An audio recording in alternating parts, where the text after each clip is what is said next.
think it's murder? I mean, clearly it's murder. What can I do to help?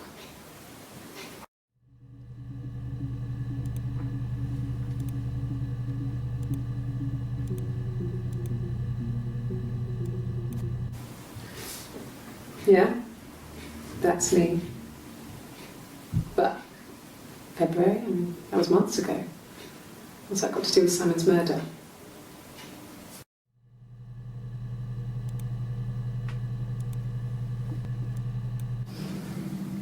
I didn't murder Simon.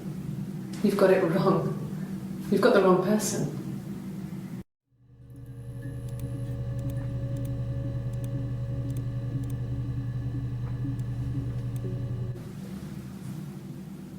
I'd like to speak to a lawyer now.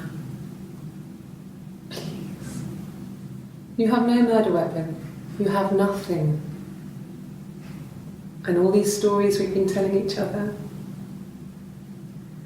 just that. Stories.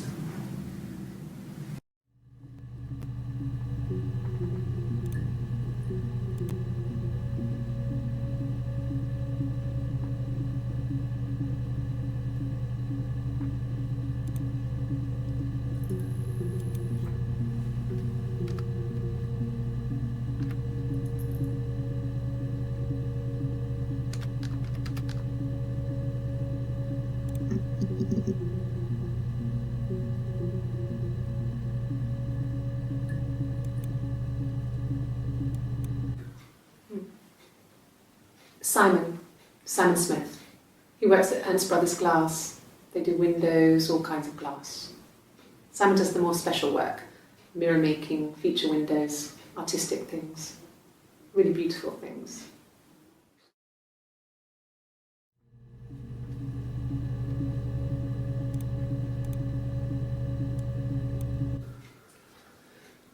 Simon is 6 foot, darkish blonde hair, average build. He's clean shaven. If his beard grows, it goes ginger, so he shaves it.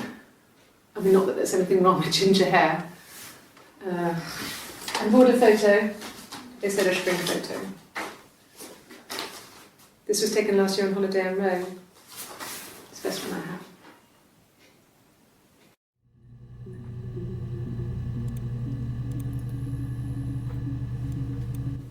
It's the Rockington Arms, the Rock.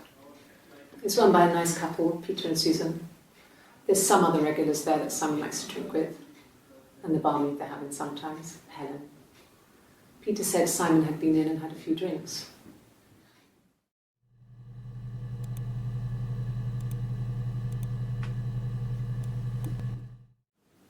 Yes, there's an Amstrad one.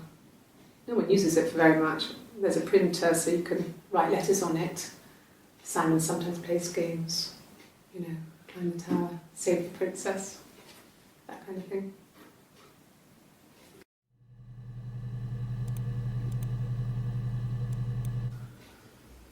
Simon isn't the type to run off or do anything crazy. Someone must have done something to him, or there must have been some kind of accident. So what do we do next?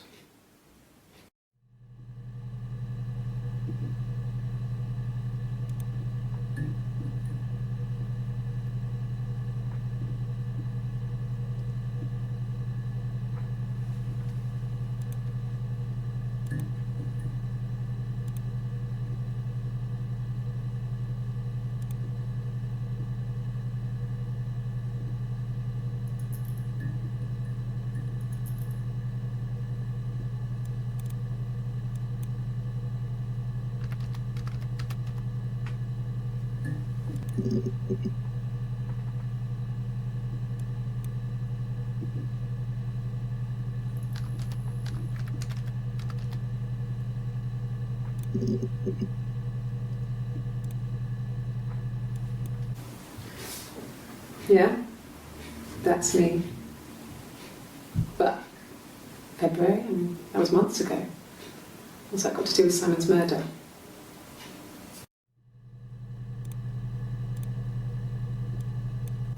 Well,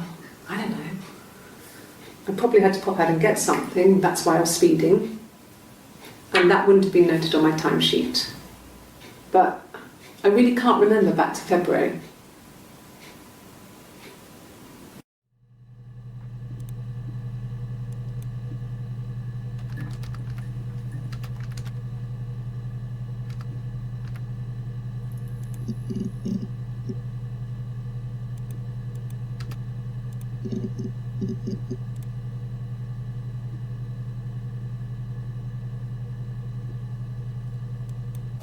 Well, I don't know. I probably had to pop out and get something, that's why I was speeding. And that wouldn't have been noted on my timesheet. But I really can't remember back to February.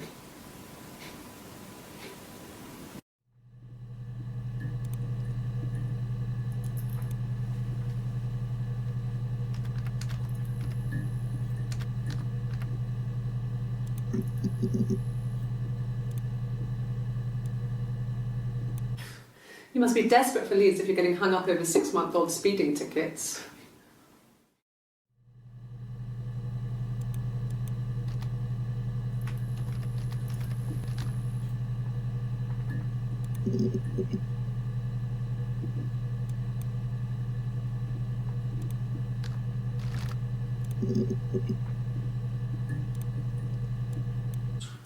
He has a wallet, a huge, silly thing, leather, real leather, I think. He packs it full of stuff, business cards, receipts, lottery tickets. He always carries it in his back pocket. I think that's why he's got a bad back. He offsets the discs. I haven't seen it, so he must have it on him. He always takes it out of his back pocket before, when he comes in, if he's in the house. Bad back, pocket, receipts, lottery tickets. He always carries it in his back pocket.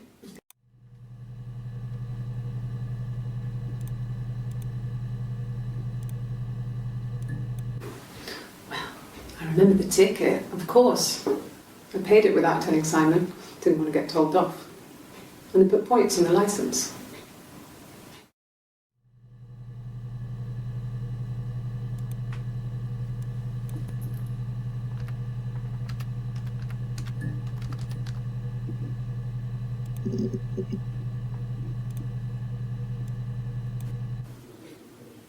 When I arrived in Glasgow, I was exhausted.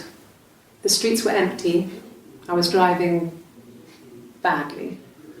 And I hit a taxi. Not a big crash, just paintwork. The guy was so pissed off because I didn't have a driving licence on me.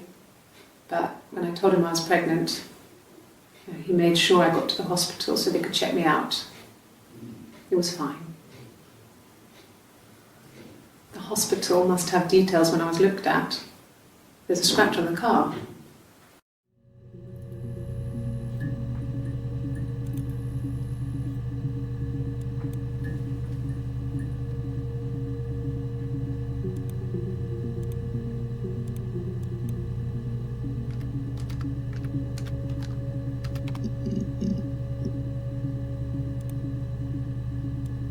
Asked the hospital.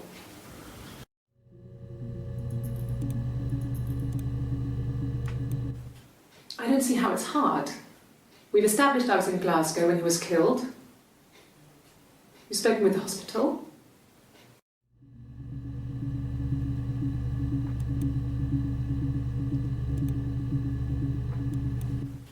I don't see how it's hard. We've established I was in Glasgow when he was killed. You've spoken with the hospital.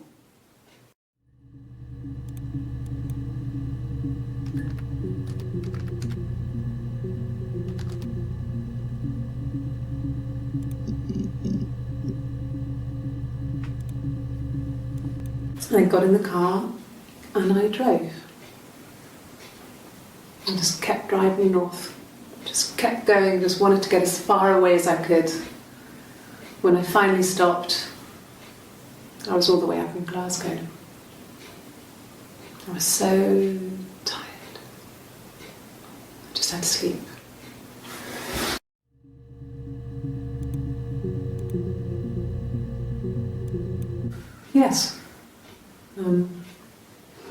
got to Glasgow, I was exhausted, so I pulled over and slept in the car.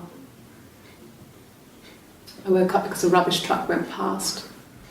I got some petrol, bought a coffee and a pastry, tried calling someone from a payphone, and then headed back.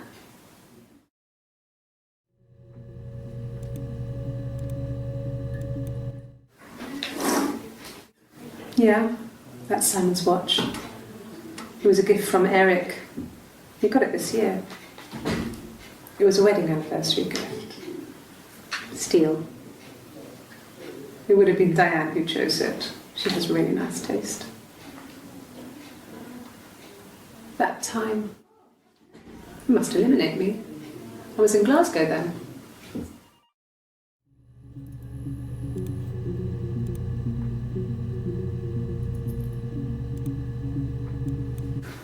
No, I don't think so.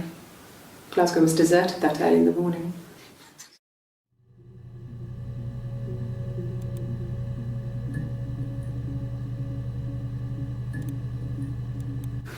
No, I don't think so.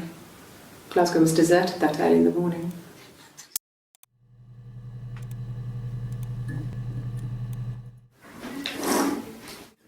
Yeah, that's Simon's watch. It was a gift from Eric. He got it this year.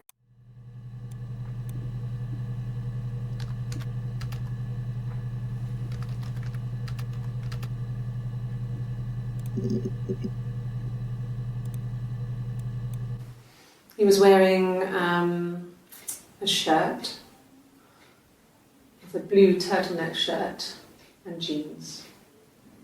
He has a watch. It's a really nice one. That was a gift from his boss, Eric. He had his coat, a long grey duffel coat, like Paddington Bear. He would have taken that with him. It's not in the house.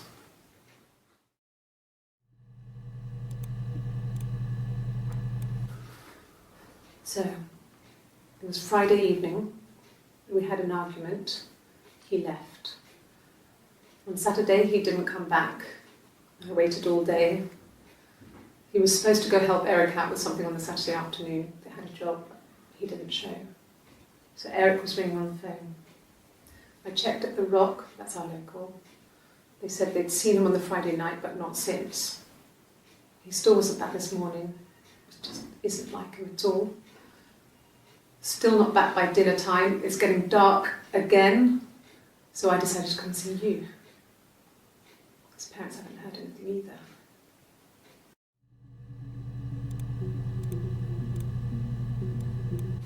Yes, there's a car that we share, a Cavalier, and a van he uses for work.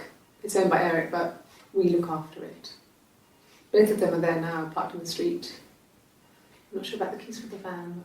I can look for you when I get back.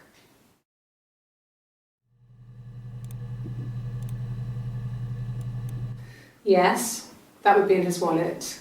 It's a Visa, a silver one.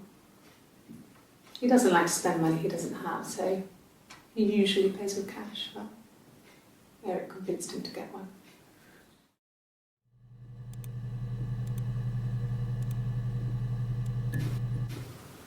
Well, Eric was like an uncle to him. They were pretty close. They spend a lot of time with each other, especially when they have to go to conferences. Have you met his wife, Diane?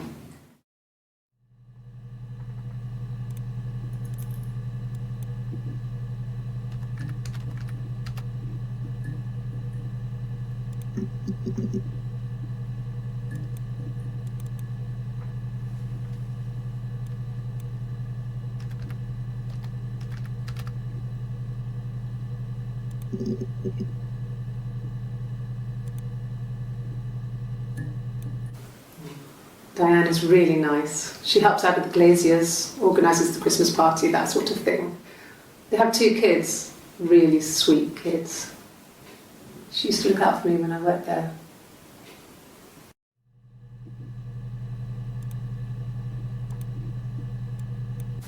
Not really. He would go to the pub. He had his drinking buddies there, but no one ever really came back to the house. Sometimes Eric, his boss, and his wife would come over for dinner. That would be us returning the favour. Diane is a really good cook, into her trendy ingredients.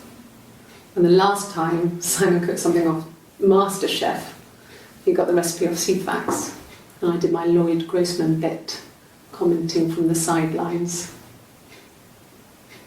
I had to find fennel from the supermarket. Have you ever eaten fennel?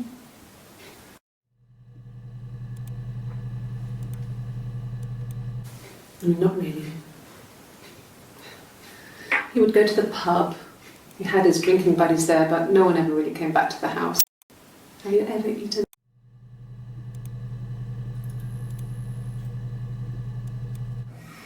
Simon and Eric arguing? No, I can't imagine they'd be arguing. And they get on so well. Unless it was something to do with work. Maybe Simon was being too much of a perfectionist. But I don't know. You should ask Diane.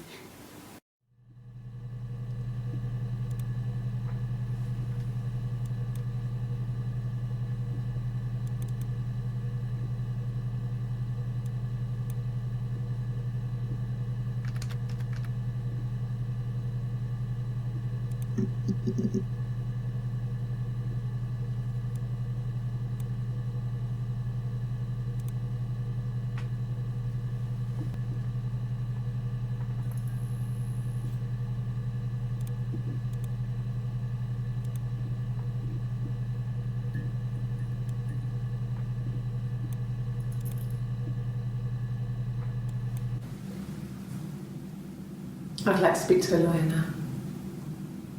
Please. You have no murder weapon.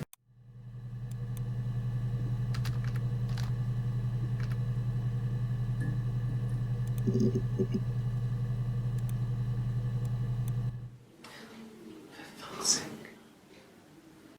Can I leave? Are you going to arrest me? No. They'd laugh you out of the building.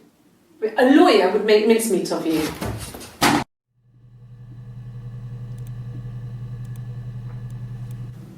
Yes, I understand my rights. No, I don't need a lawyer.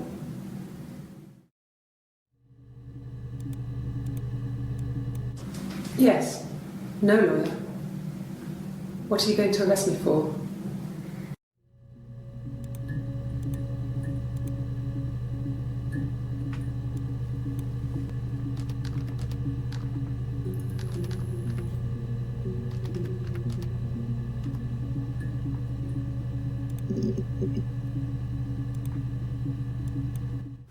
Like I said, I think I was popping out to get something, ran out of something, had to grab something. I sometimes drive too fast. If you want, you can arrest me for that.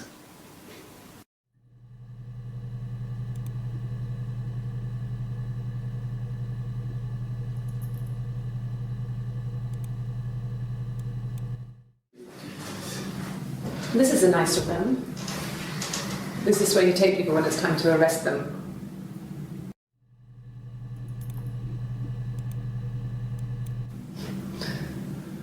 Can you arrest someone who doesn't exist?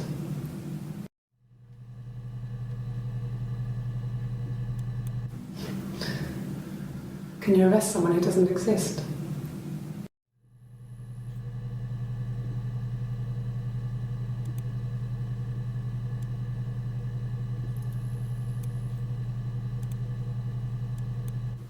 It's the Rockington Arms, the rock. It's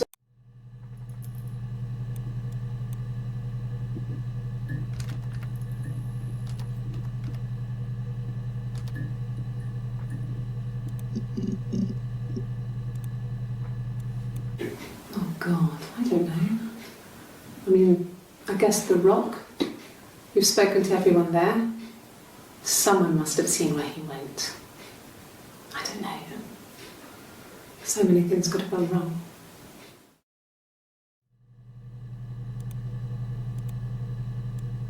No, no one has been in the last few weeks. We had a plumber come in 3-4 weeks ago. Someone summoned you from the rock.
I didn't murder Simon.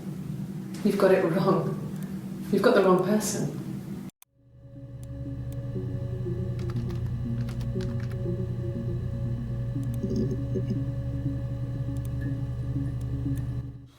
When you suspect someone of murdering their husband.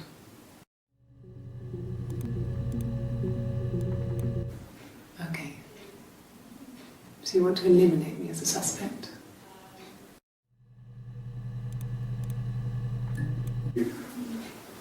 That should eliminate me as a suspect.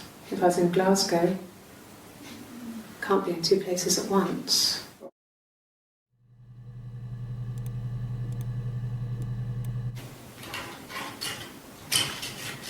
This is the third day running you've called me in. I speak to Doug and Eleanor every day. And they say you've been asking a lot of questions about me. Should I be worried? Am I a suspect?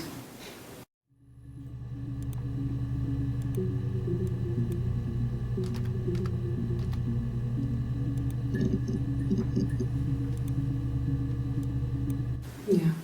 I've been round to Doug and Eleanor's and they're very worried. I feel sorry for them.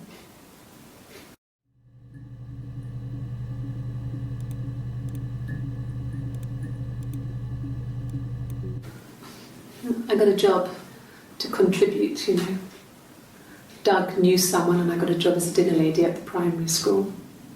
They said it didn't matter if I could cook or not, just don't poison the kids. So you see, it's always been complicated between me and Simon. It's never just been the two of us, there's always been pressure.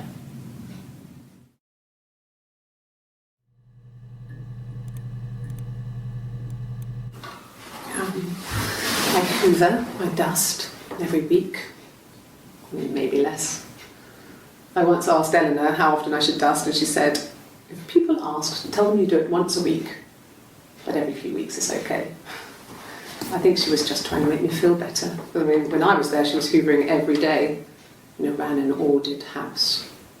You know how that generation is, putting on a brave front. She has secret stashes of cigarettes. Doug doesn't even know she smokes. When I was there, I saw her. She has these sort of porcelain vases, ornamental, next to the Reader's Digest books. Cigarettes inside. And she still has them. I mean, last time I was there, I looked in a vase. There was a fresh pack. I mean, all those years of marriage. And she still has a secret like that.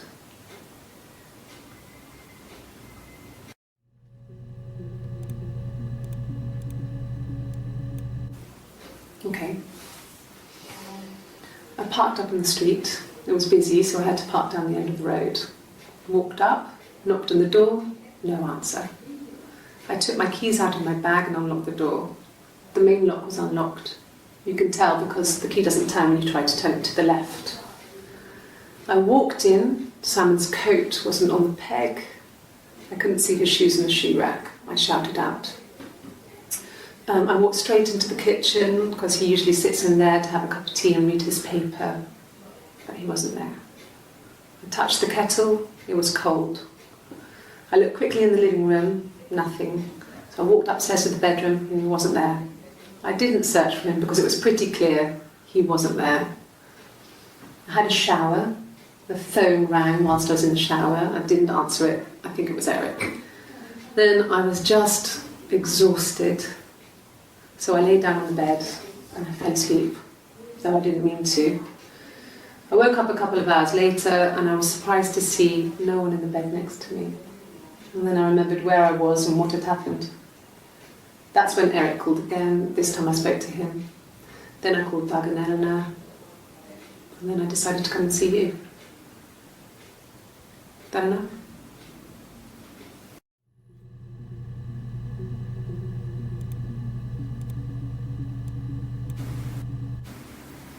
No. 1984 was an awful year in the end.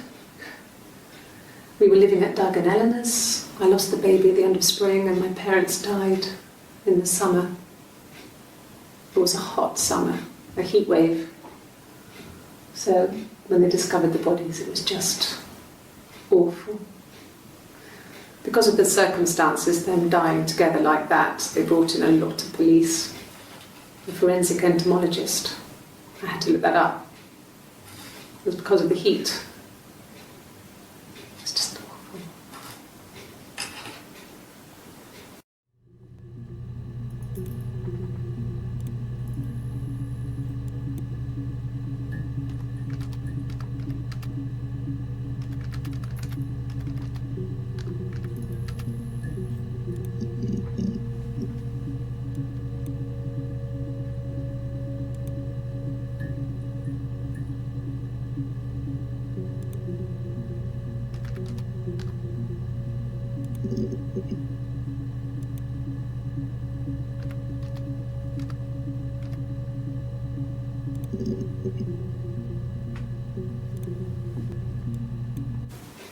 The bruise. I have a really fast metabolism, so stuff like that just comes and goes. I don't know if there's much more that I can tell you that I haven't already told the other policemen. I found the body.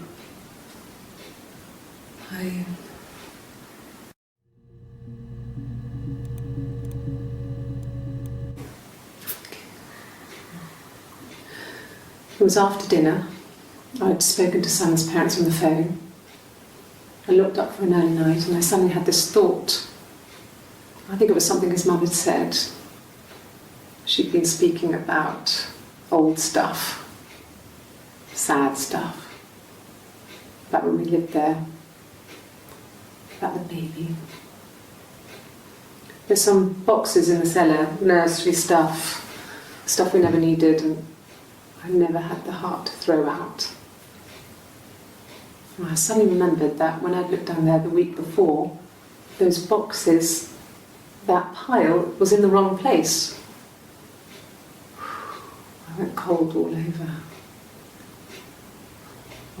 I went down there with a torch and went straight to the back, and that's when I saw the bin bags. Pulled them open, saw the body.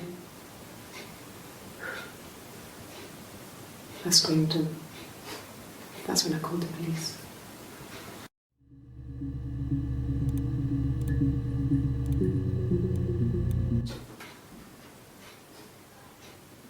His body didn't look real. And his throat. It looked like his throat had been cut.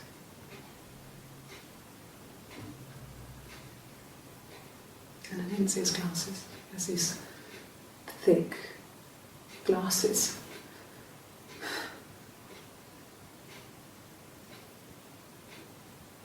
But he doesn't always wear.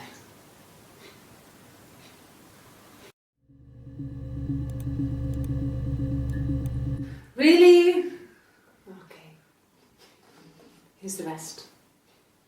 Oh, they laid a body on the doctor, oh, the wind and the rain, till a fiddler with a fiddle came walking by, oh, the dreadful wind and rain.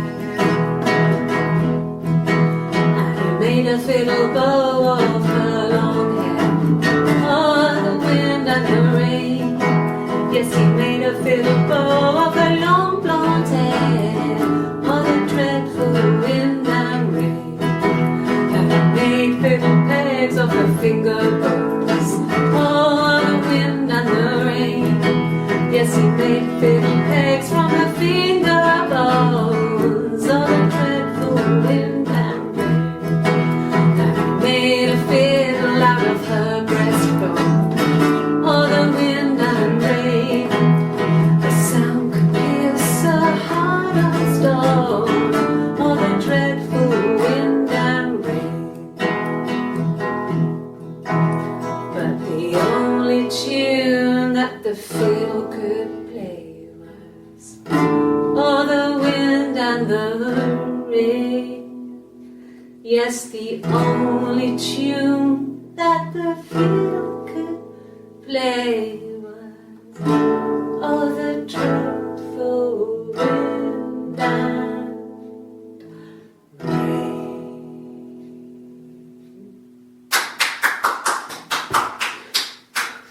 Anything you sing may be used as evidence against you.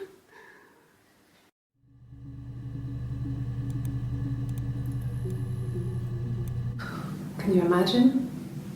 I tried. I tried to get pregnant too, but it didn't happen. I slept with so many boys, men. My body refused. I think my period stopped because hers had. I was pretty ill. I mean, how could we stay the same now? I felt like Hannah had really fucked things up. Set us down separate paths. We had become different.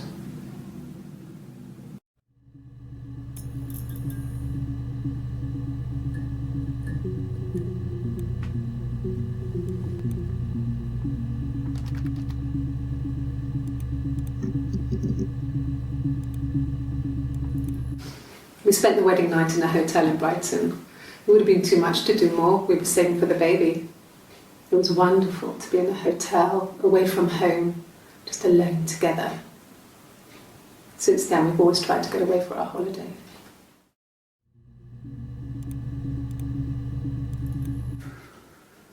We couldn't afford our own place. Simon dropped out of school, went full-time at the Glaziers. That was Eric's generosity. We moved in with his mum and dad. They had a spare room for us and the baby, if it came. It was a nice change, time to myself, living there for those months, full of hope.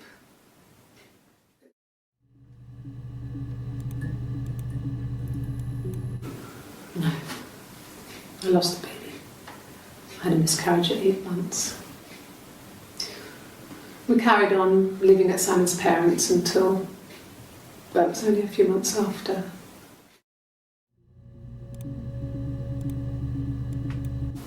Yes. It was a shock to him. I mean, we never thought it was possible. I don't know what he... I mean, I hadn't decided whether to keep the baby. I wasn't really ready to talk to him about it.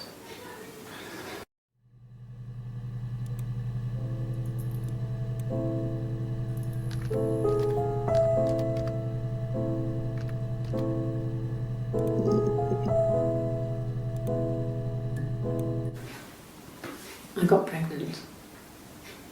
Both our parents had a big powwow. We weren't even in the room. And they decided we should get married.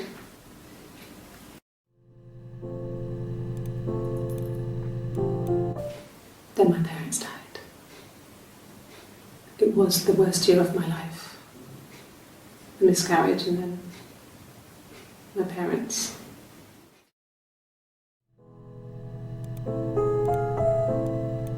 Yes, I inherited it from my parents, so it made sense to move back, me and Simon. Felt like going back to old ways before the pregnancy. Reminded me of being a girl, a dollhouse in the attic, old things. We didn't sleep in my parents' bedroom for a long time. We decorated it as soon as we moved in, but it was another year before we started sleeping there.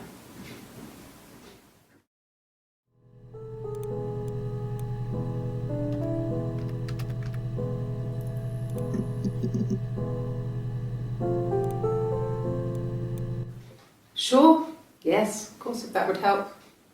Will you phone the house to let me know when you want to come round? Then I can make sure that I'm there.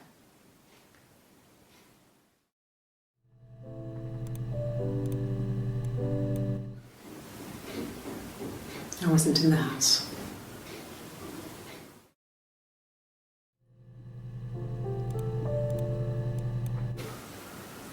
I wasn't in the house all of Friday night. After the argument, after Simon left, I left too. I was upset and I wanted to get away, so I took the car.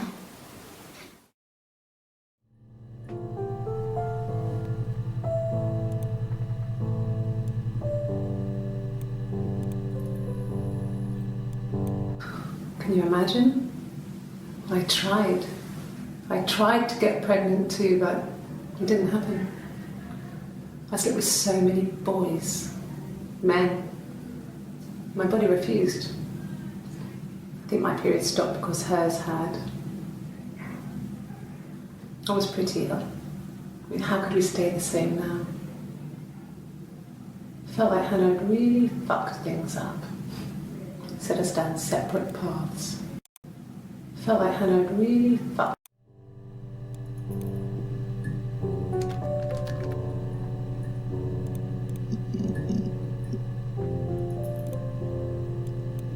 My name is Hannah, H-A-N-N-A-H.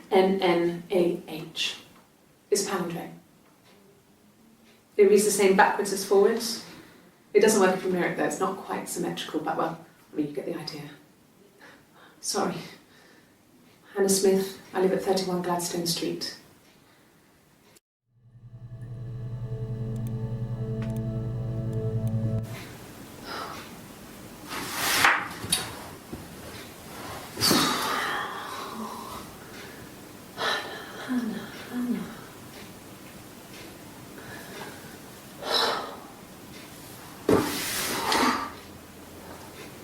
What are you doing talking about Eve?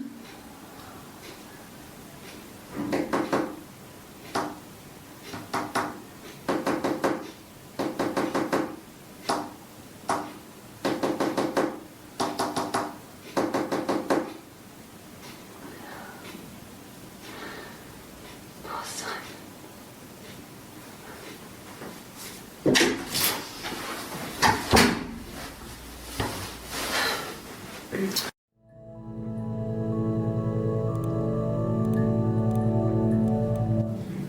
Yes, my name is Hannah Smith. Oh, shit. Sorry.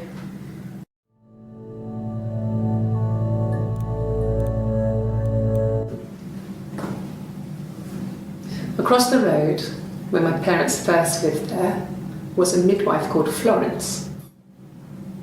When Hannah was born, I was born at the same time. The midwife was there to help. I'd been throttled by the cord, probably wrapped around my neck by Hannah. The midwife told my mother I was dead. But I wasn't. She wrote all this stuff in a diary. Amazing what people will admit to on paper.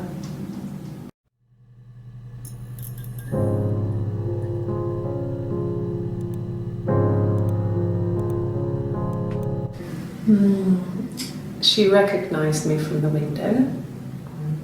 She told me to come inside and she hid me. They had made the attic into a place where Hannah could play. There was a dollhouse. She hid me up there. No one else ever went into the attic. It was her place.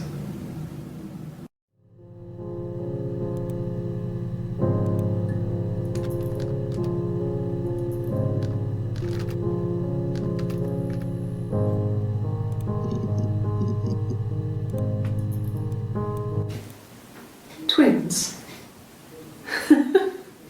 Really? Are you really asking me that question?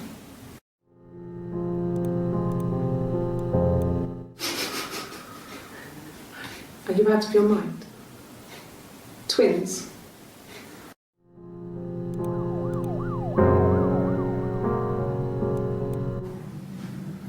Florence took me home with her. Mother hadn't been expecting twins and had a healthy baby. I guess she was just happy for Florence to clean up. Take away the evidence that this was anything but a happy occasion.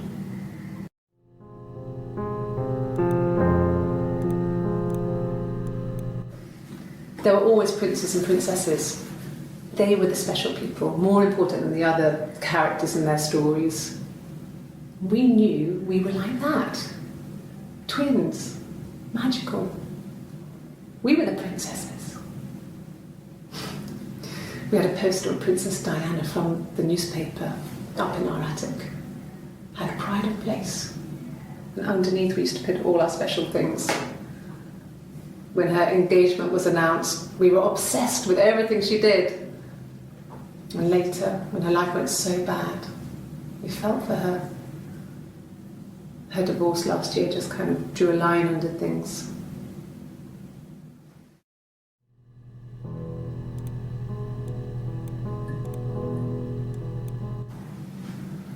Florence took me home with her.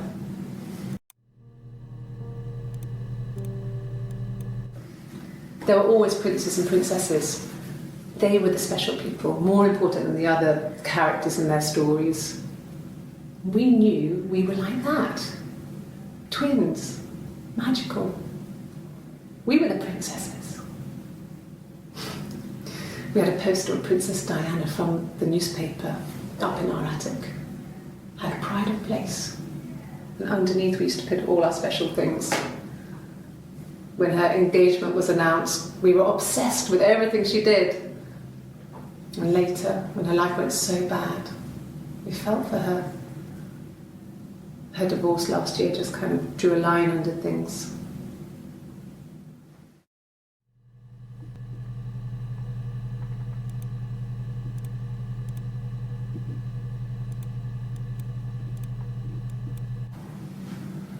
Florence took me home with her.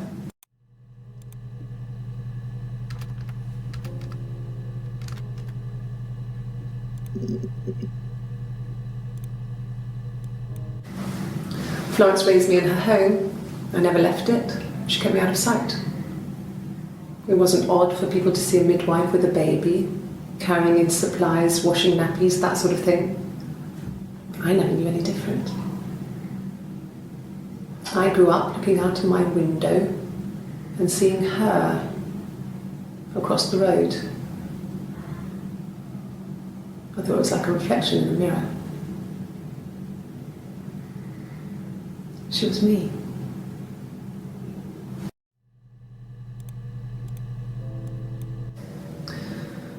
Florence was a warm, kind person. But she was broken, I guess. When I found her diary, I also found a biscuit tin with other stuff in it. Older papers, letters, that kind of thing. Her story was in there. I never really spoke to her about it. I was far too young to really understand, I guess. I just put it together later, once I was older. She had loved children, planned to have a large family, but her husband died in the war.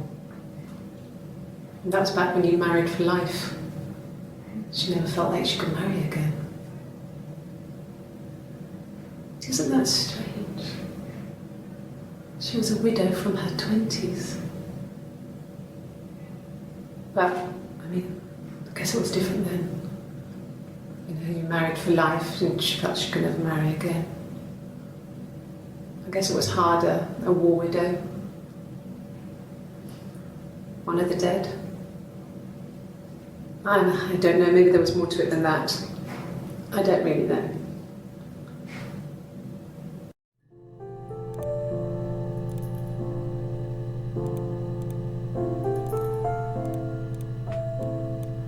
No, it was just me and her. Eve was the name they were going to call their first child. They talked about it and were going to try when he came back. Florence's family had a history of firstborn girls, so they were convinced it was going to be a girl. It's hard to know if this is all true. These are stories I remember that I read when I was a child. Maybe I misread, maybe I misunderstood. Sometimes it's hard to remember what happened last week.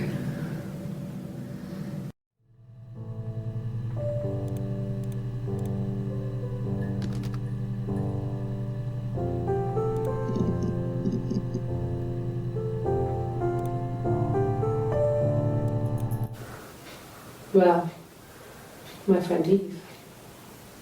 I mean, she was a friend from when I was a kid, and she was always more popular with the boys, and I used to hate her for it. I mean, really hate her sometimes.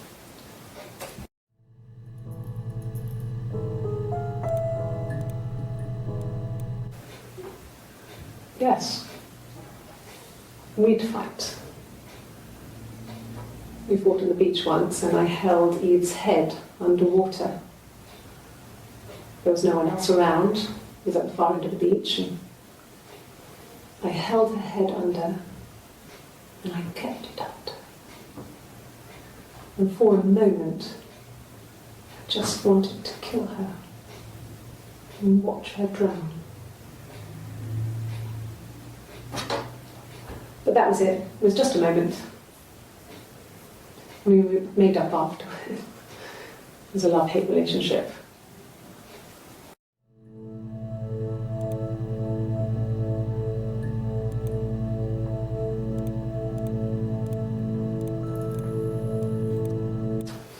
A police station. Yeah. When I was young, we ran away on my birthday. Bob Dylan was playing in London and we thought we could break into his tour bus and have him take us with him. The taxi driver we paid to drop us off, I mean, we'd saved money, pinched a bit here and there to pay for the fare. He was suspicious because we were so young, so he told the police. So they came and picked us up and took me back to Portsmouth. My mum picked me up from the station. But I blamed everything on my friend Eve. So my parents let me off.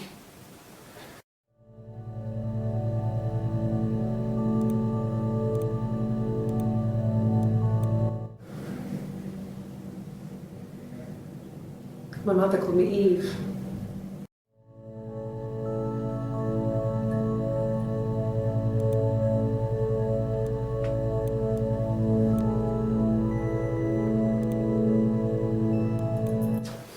A police station.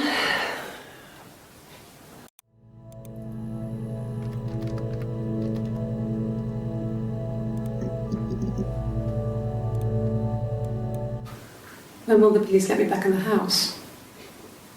And they let me take a bag of clothes with me, but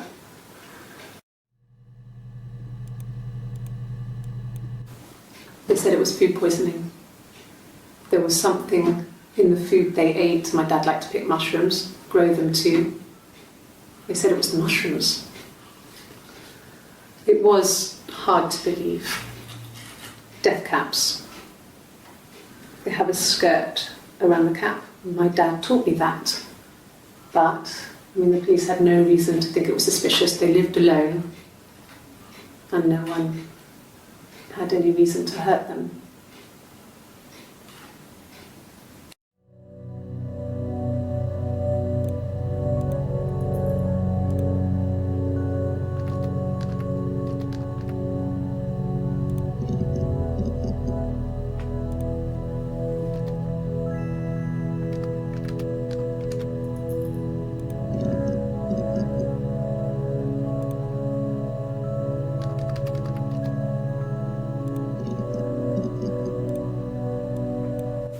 At the time they said it was poison, food poisoning. I mean, I felt so guilty. If I'd still been at home, maybe I could have done something. I didn't.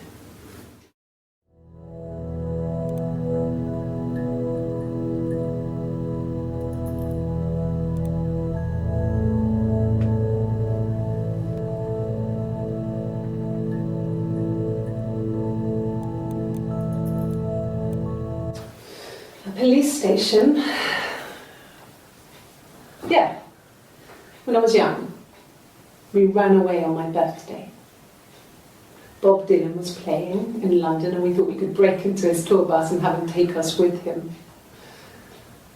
The taxi driver we paid to drop us off, I mean, we'd saved money, pinched a bit here and there to pay for the fare. He was suspicious because we were so young, so he told the police. So they came and picked us up and took me back to Portsmouth.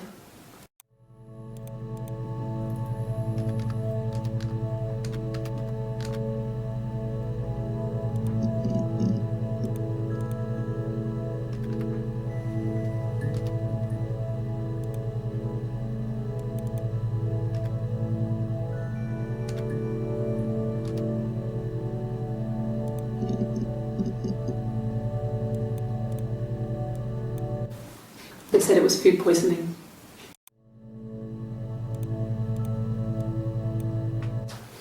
A police station told the police. They came and picked us up and took me back to Portsmouth.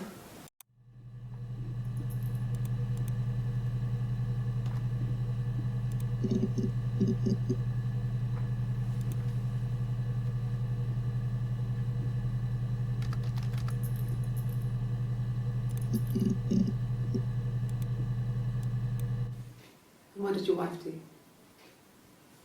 She didn't kill you. You think I killed Simon because he was having an affair? Well, I didn't kill him. I wasn't even there. I was in Glasgow worrying about whether my baby was still growing inside me. I mean, why would I kill Simon? I loved him.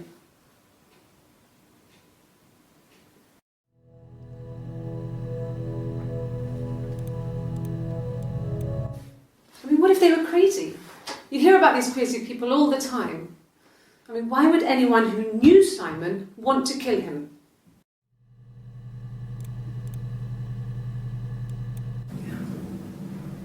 I'm not sure where the dollhouse came from. I don't know if it was given to them or they inherited it. I mean, they wouldn't have had the money to buy it. It was so huge. It must have been taken up to the attic in parts and then reassembled up there. It's a beautiful thing. Wallpaper to scale, little furniture, the lights work, mirrors, beds, big duvets and pillows. We spent hours and hours playing in it, invented all these characters and families who lived there. We wrote paperwork for them all, passports, diaries, and gave them all really elaborate stories. Once, a moth got trapped in there. We'd left a light on. It was making the most horrendous noise. We tried to kill it, but it was tough. We ended up crushing it under a copy of the Arabian Nights.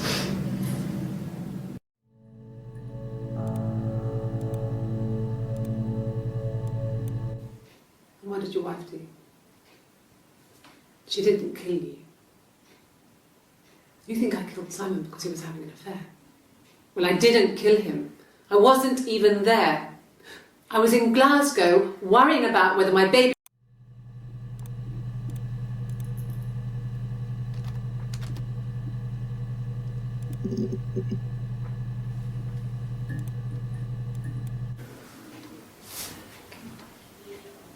Well,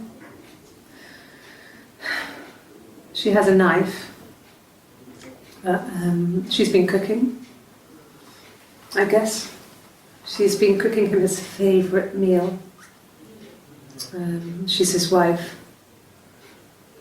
He's asleep and she doesn't want to wake him because he's ill. That's why she's sad. Because he's ill and he might die. It's kind of a sad story, so I'm not sure how it ends.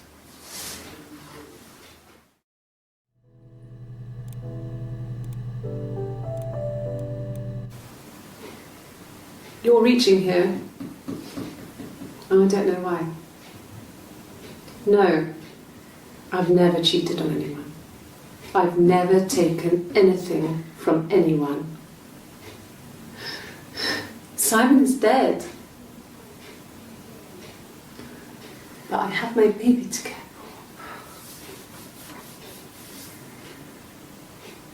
for. Why are you trying to make me sad? Why are you so obsessed with sex and affairs?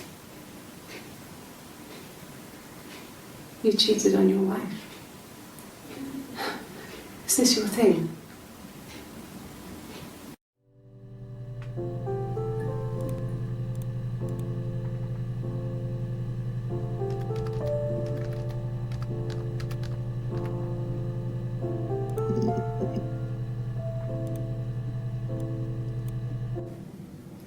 Mum and Dad never knew what was going on. We got so good at it. We were so in sync that we'd use each other to cheat. If one of us had a hangover, the other one would go to school. Whoever was best at a subject would sit the exam. There were lots of differences between us. Some things one is better than the other at.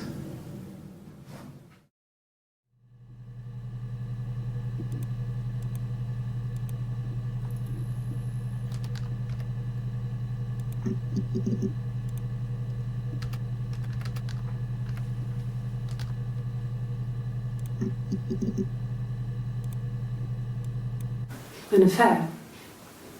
Simon wasn't having an affair.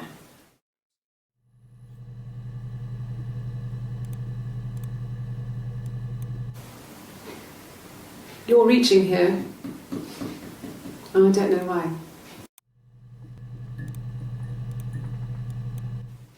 What did your wife do? She didn't kill you. You think I killed Simon because he was having an affair? Well, I didn't kill him. I wasn't even there. I was in Glasgow, worried.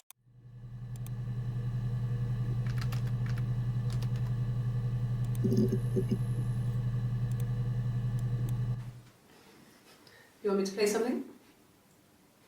Well, I'm not the world's greatest guitar player. Okay. Probably needs tuning. No, it's okay. How about a traditional ballad? Should be right up your street.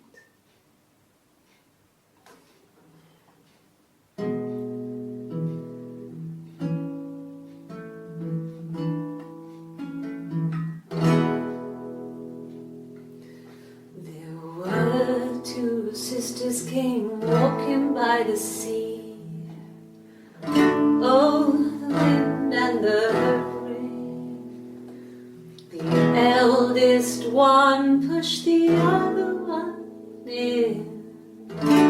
Oh, the dreadful wind and rain.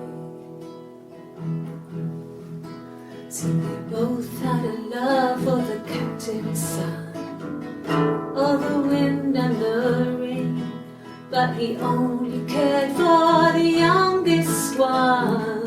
Oh, the dreadful wind and rain. Oh, the eldest envied her sister fair. Oh, the wind and the rain, with a pretty little face and her long blonde hair. Oh, the dreadful wind and rain. So she pushed her in and held her down. Oh, the wind and the rain watched her as she slowly drowned. Oh, the dreadful wind and rain. Oh, she floated up and she floated down. Oh, the wind and the rain floated till a ship came by. Oh, the dreadful wind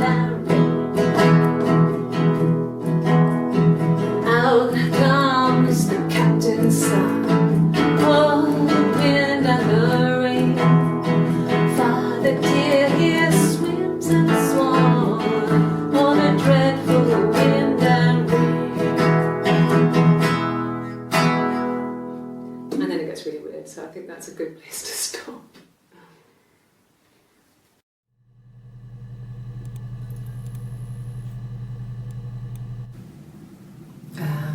When she went home, Simon had a birthday tea waiting.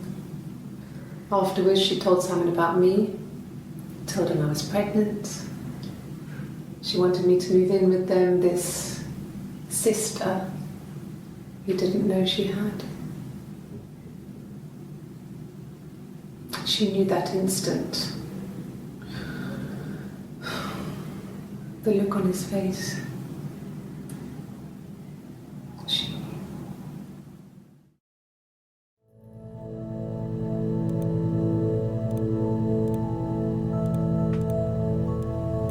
She sent him out the house, kicked him out, called me up, crying, and I went round.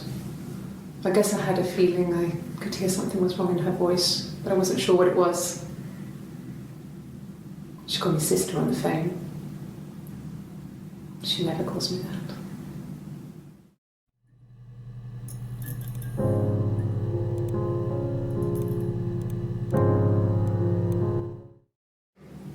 My sister is gone. And she's never coming back.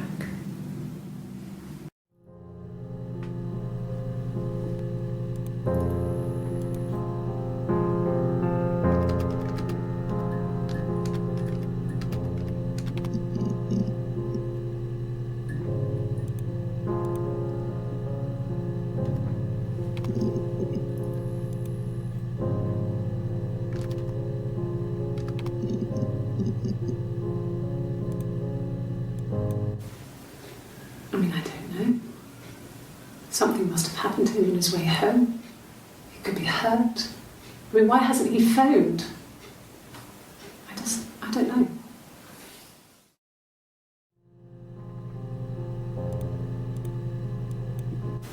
God, I don't know. Could be anyone. Maybe someone followed him back from the pub. But why would he let them in? Doesn't make sense.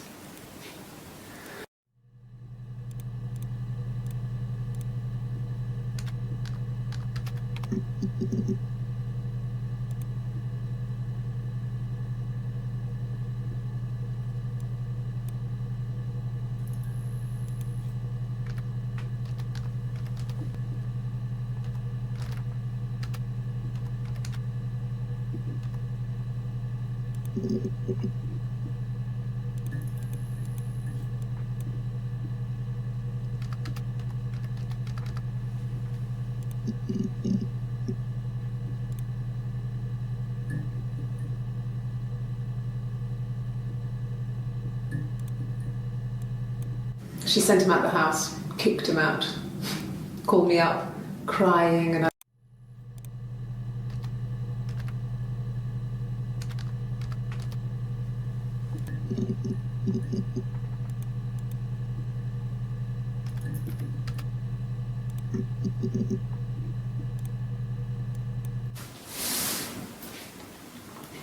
She's crying, I guess. She's sad because she thought she saw her husband with another woman. But it's okay, because she finds out it wasn't her husband, it was his brother. And so it's fine.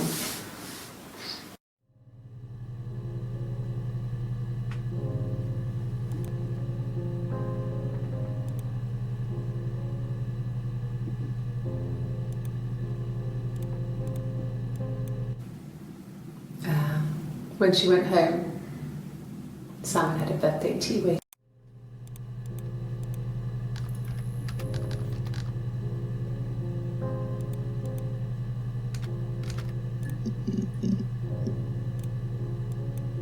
Yes, that's my birthday.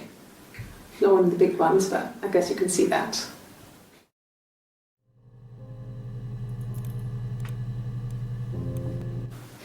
It was my birthday, like you said. We were going to have a meal at home. We had our meal. He gave me his present. I guess I didn't like the present.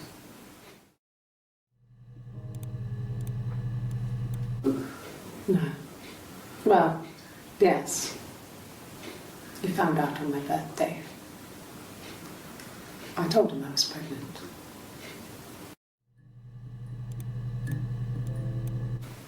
From when I woke up. Okay. I woke up. Simon was already up and he made me birthday breakfast of eggs Benedict. We both had to go to work, so we saved presents till later. I got to work, had some birthday cake, children sang me happy birthday, then I came home. The birthday meal was a takeaway, and Simon gave me his present, which I didn't mind.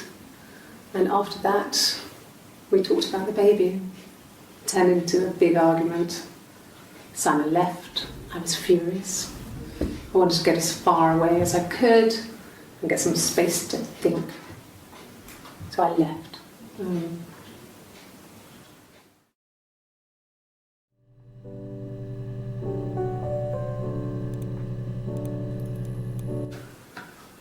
A week or so ago, it would have been the Saturday before my birthday.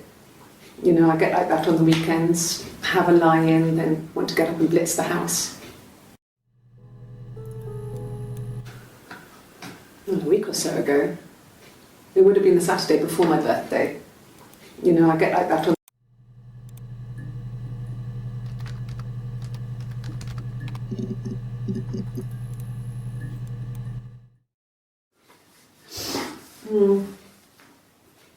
I left the next day, Saturday.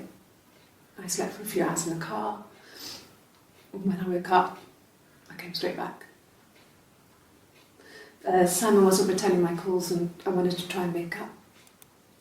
I got back to the house and Simon wasn't there. And excuse me. Is there a bin?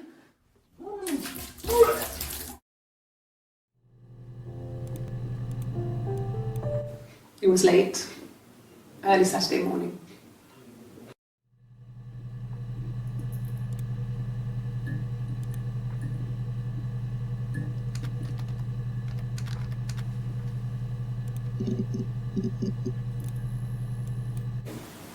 Yes, I'm fine. I won't be sick again. This happens some days. I'm pregnant. It's morning sickness.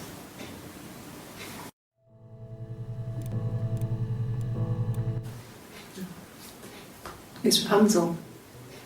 The story starts when she's born. Mother Gothel, a witch, takes Rapunzel from her parents and keeps her locked up in this tower.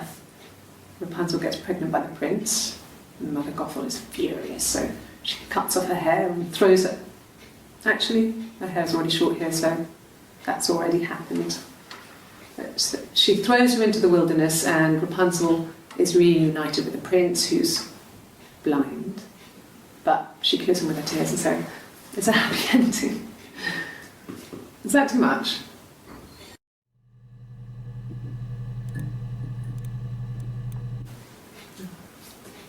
It's Rapunzel.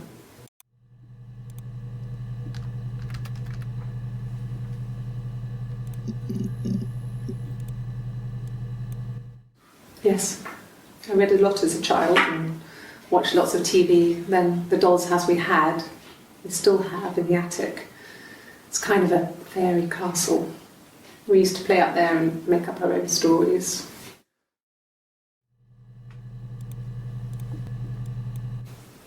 Could the hairs have come from somewhere else? I mean, could they... We have a lot of dolls in the attic. There's a Rapunzel doll with long blonde hair. Could they have come from there?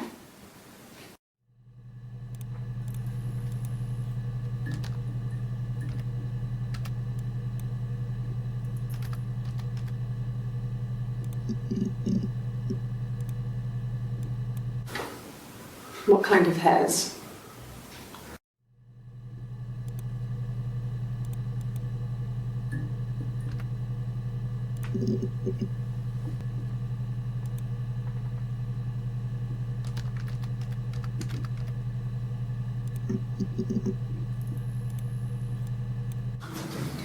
the legal stuff was completed very quickly. Hannah moved back in with Simon. Eric gave Simon the week off to help with the move. He decorated, modernised wallpaper, curtains. Hannah insists the attic be left as it was, dollhouse and all. Simon never went up there.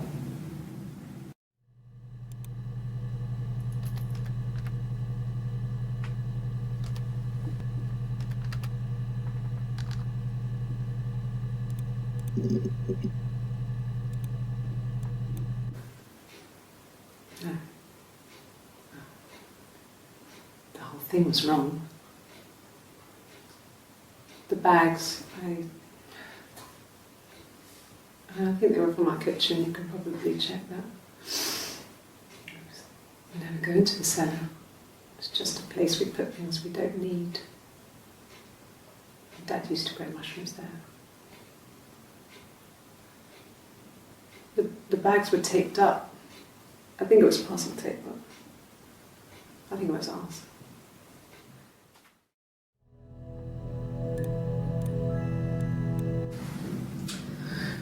I was living in the attic. It was a very hard time. I was depressed, was still pretty sick of the STD. And I came down one morning and they were dead. They were in bed and both had been sick. They'd thrown up a lot. And I'd slept through it.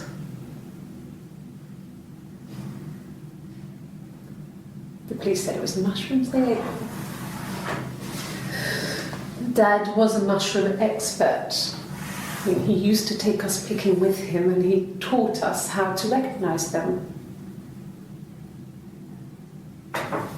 And there's no way you would have picked death caps.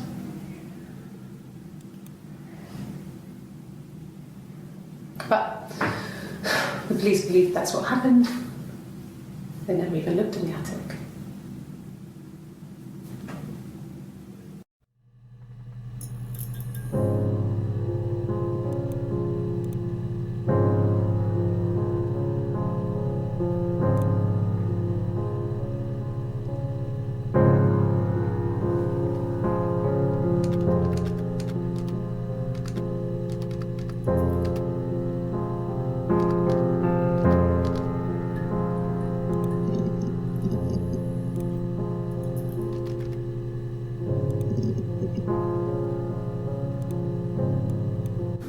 Yeah, when I was at school. I worked part-time in the front shop. It was sort of an extended family thing. My dad used to work there, my mum worked there before I was born. I took care of paperwork, filing, typing out invoices, that kind of thing. It was a good job for a girl back then. I didn't work a till or anything though. I was quite shy, so I wouldn't have liked to have worked a till.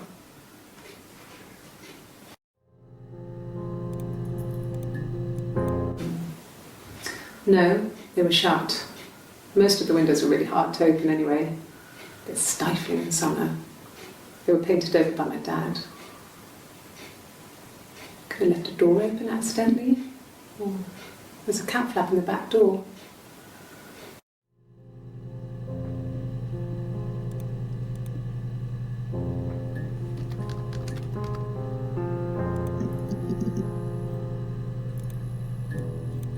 Bruise? Oh yeah, no, it's nothing. I was going through the top cupboard in my kitchen and the chair slipped and I kind of hit the door with my face. We hurt like hell.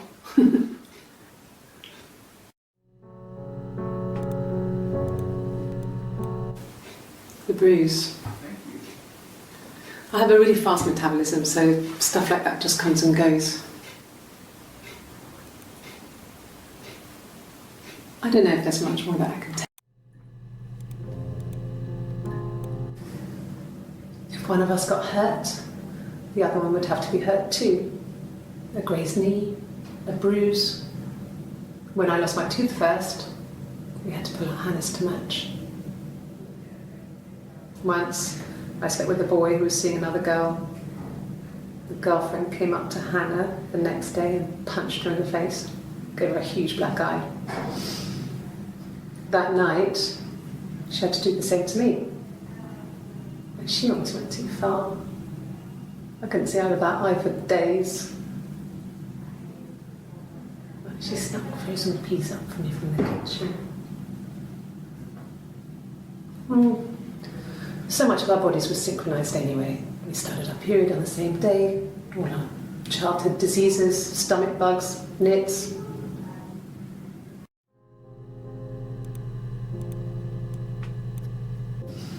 Differences? She's a better driver than me. She passed the test for us. I tried to take it and nearly crashed the car. Learned that you can't rely on confidence to get you through everything. She is the shy one. She was especially shy around boys. If Hannah liked a boy, I would have to pursue him. It was that way with Carl. Hannah met him first. She had such a crush. I let him take my virginity after a night that his band had played at. It got difficult. When I was with Carl, we would have sex, but Hannah couldn't let him see she was a virgin. She had lots of excuses. After a while, we decided that I should take Hannah's virginity. It's not that different to a bruise, pulling a tooth, a graze. We used a hairbrush. After that, we took it in turns, though. I was always the one who seduced the boys. Until Simon.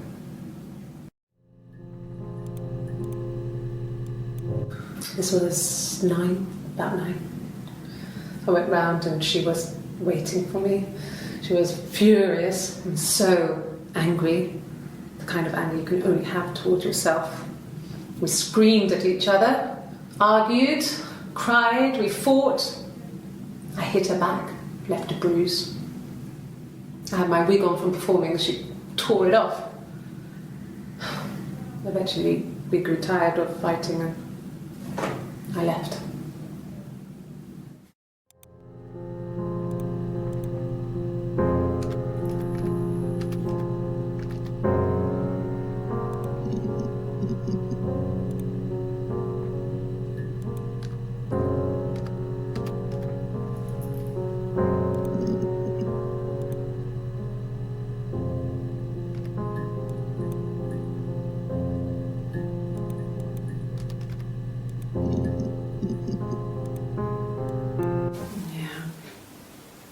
They'd gone to bed feeling ill, thinking it was flu or something.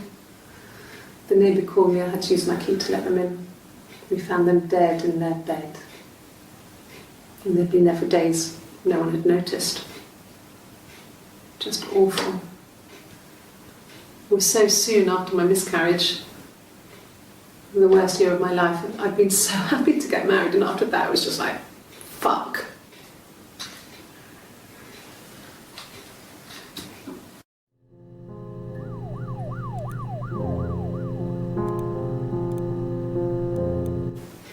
It's all that matters really, the baby. Simon's dead, but the baby, that's how he will live on. Our baby.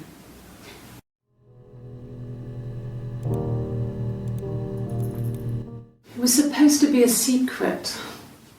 Just because Simon is dead doesn't mean I have to give up all his secrets. It doesn't have anything to do with what happened to Simon. No one murdered my husband because he cheated his expenses for a romantic weekend in Oxford.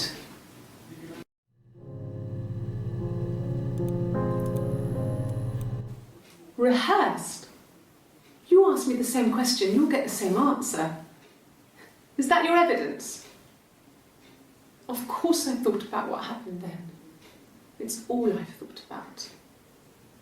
My husband is dead.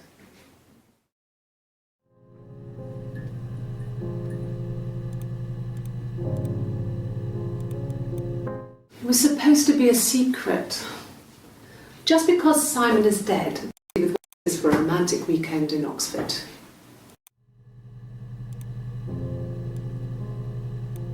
Yeah. They'd gone to bed feeling ill, thinking it was flu or something. The neighbour called me, I had to use my key to let them in. We found them dead in their bed. And they'd been there for days. No one had noticed. Just awful.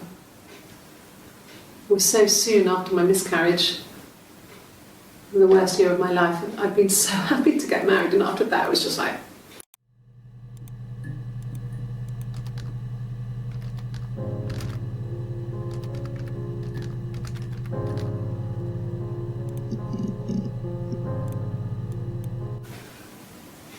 yeah. I mean, I was infertile. Thought I was. They told me I was infertile after the miscarriage because of complications.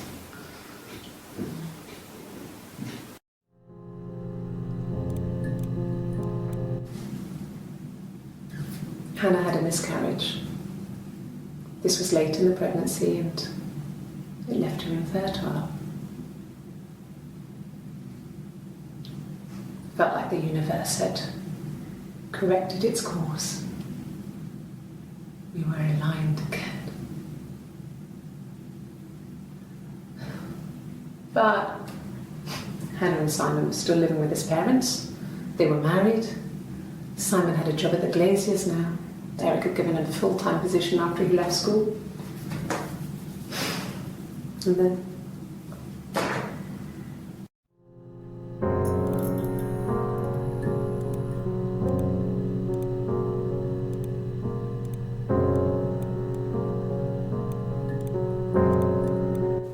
rehearsed.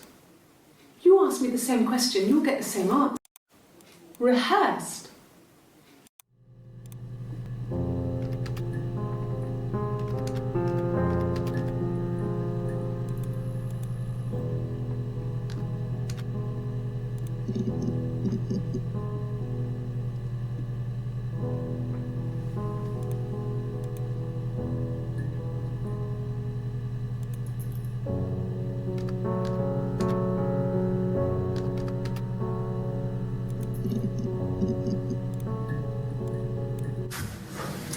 When we weren't together, we'd send secret messages by tapping out a code that we'd learned from a book, the knock code, something prisoners of war would use. We'd tap them out on radiator pipes or the attic floor.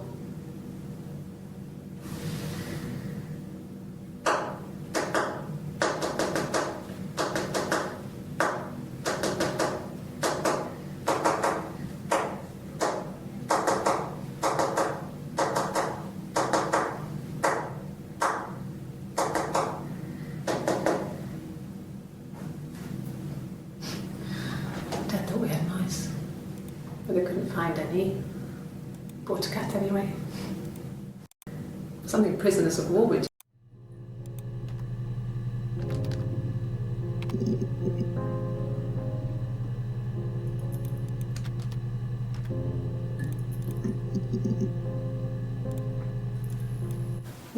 No cat. My parents had a cat before they died called Domino. It was this little black thing with white dots. And we never did anything about the cat flap, but if you were thin, you could maybe squeeze through it.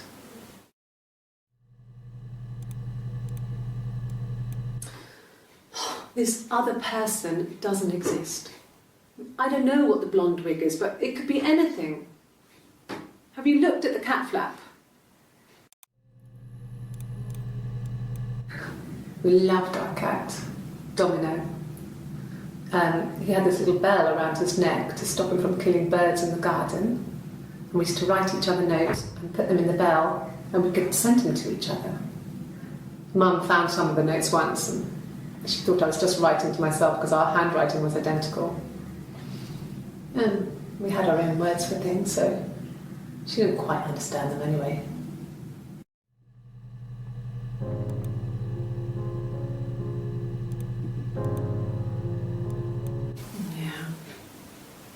They'd gone to bed feeling ill, thinking it was flu or something.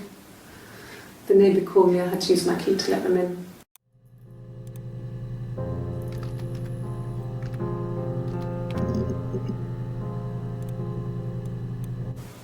Okay. There's a girl and she's staring out of the window. She's sad. She's trapped. She's here. She's looking out the window because her mother won't let her out.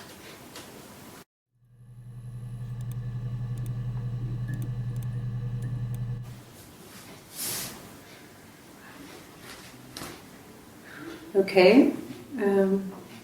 She's being chased. They're trying to catch her because she did something bad. I guess she broke the rules. Or maybe they think she did something bad. Maybe it wasn't her fault. She looks scared, not guilty. Maybe it was mistaken identity. Did they catch her there? I don't know.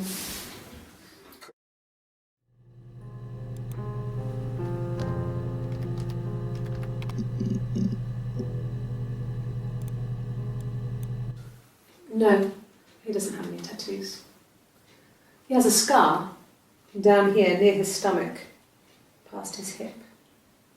Cut himself with some glass. That was before, a long time ago. He looks just like the photo. He's not got his glasses on here though. He takes them off for the camera. But he needs them to see properly, you know. He has to read a newspaper or a menu in a restaurant. Not book so much, or watching TV. He likes TV.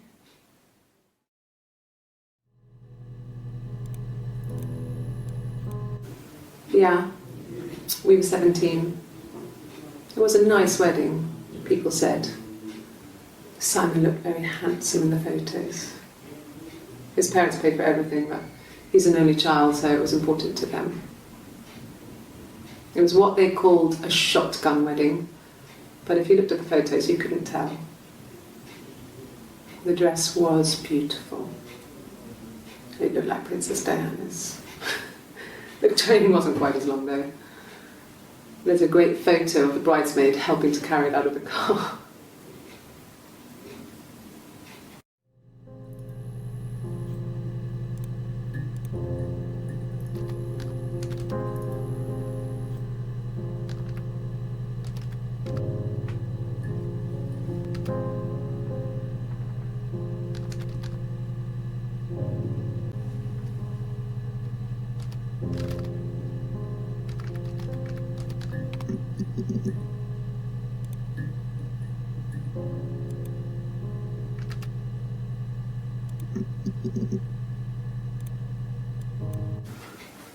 I guess you could call it that, but we were both happy to get married. It was a beautiful wedding.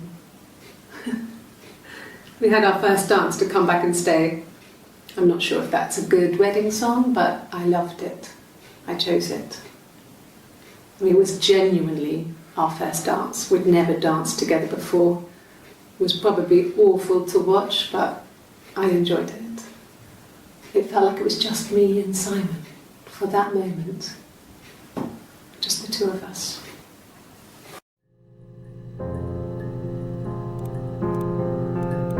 No. The parents decided there would be a wedding.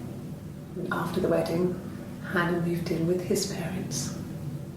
There was no way I could follow, so we were separated again. I stayed in the attic. It was hard.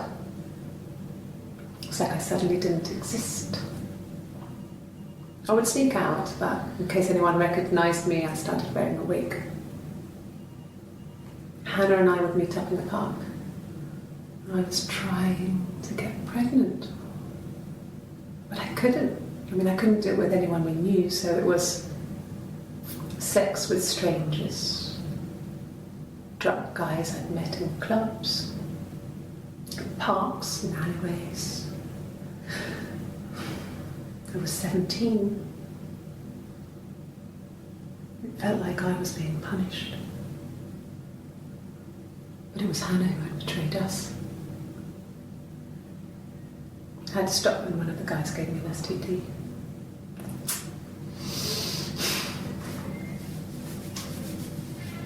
When we met up, it was disturbing. For the first time, my reflection, she didn't look like me. She was fatter, flushed. If anything, I was getting skinnier. I found it hard to look sometimes. We talked about what to do. Was it time to become our own people? I mean, that seemed like the right thing to do, but neither of us wanted it. We agreed that her and Simon would get their own place as soon as possible, and then I could move in. And that was the plan.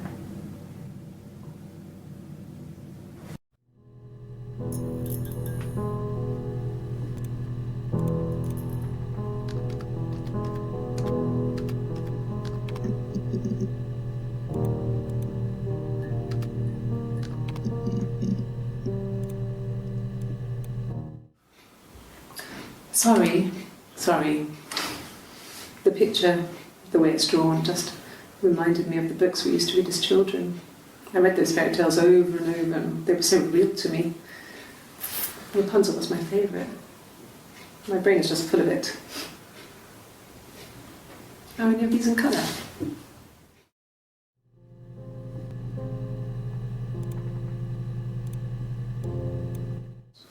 Did I pass? Sorry, I messed it up with all that Rapunzel stuff. Do you need me to do that card again?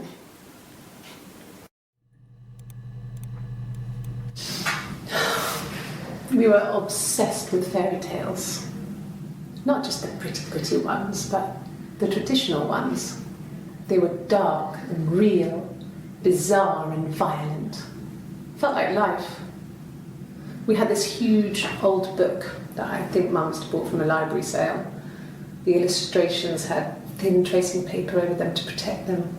They were in colour, shiny plates. At the front of the book was an index of illustrations. We read that more than the actual stories. We'd read aloud the captions and flip between the pictures. There was something intimate about peeling back the tracing paper, undressing the pictures. Rapunzel's hair is cut. The eagle plucks out his heart. The princess pricks her finger.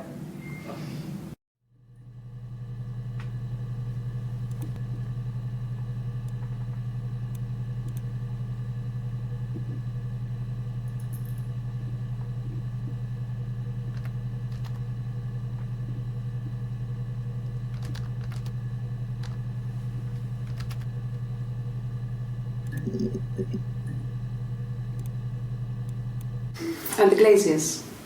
I worked there some weekends, and Simon had a part-time job there too. That was Eric's generosity. He was always good at helping out other people's children.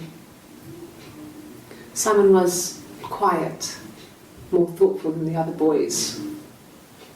Even then, he had a sense of craftsmanship. Wasn't always rushing stuff. Boys that age are just running around like headless chickens most of the time. You know? Plus he had that look. He looked like a fairy tale prince from one of my books.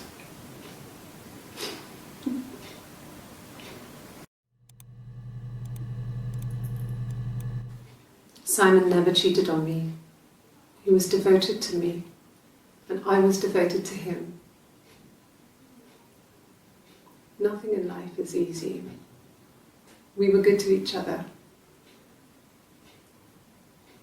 Life isn't a fairy tale. You do what you can.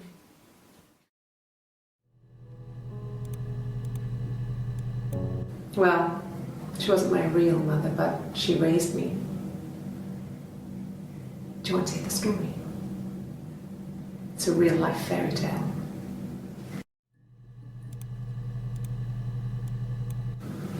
Fairy tales. Stories about lost princesses, evil witches, magical mirrors and lost children. So you see, even before I knew the truth, I'd found it in those stories.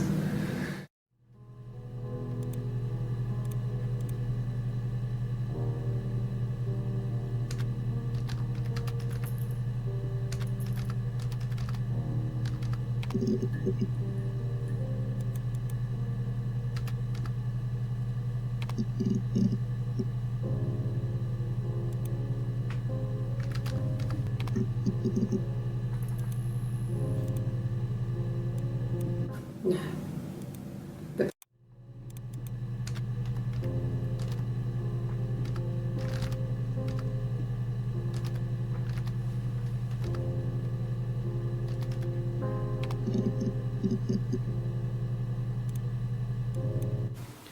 It wasn't the present so much, it was one of those arguments that had been simmering for a while. The present was a mirror, a nice mirror. He'd engraved the glass, the kind of mirror a princess would have in a story. He made it specially for me.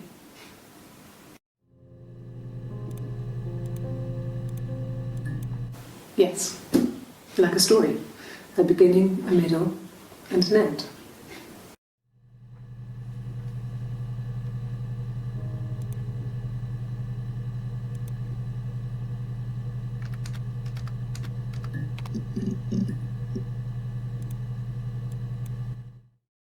The mirror. I can't remember. I put it somewhere safe. Upstairs, I think. I haven't looked at it since.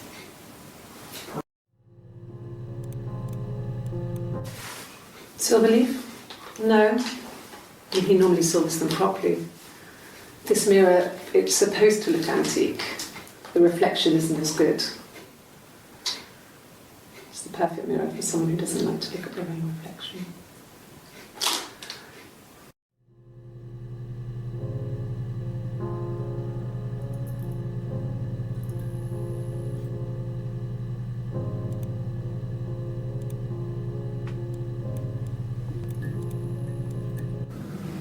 Fairy tales. Stories about lost princesses, evil witches, magical mirrors and lost children.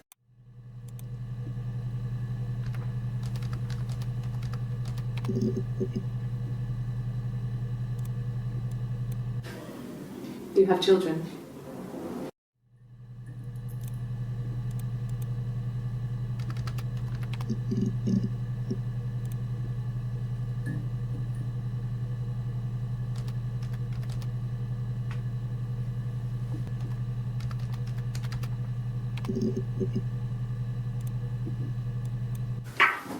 Let me see.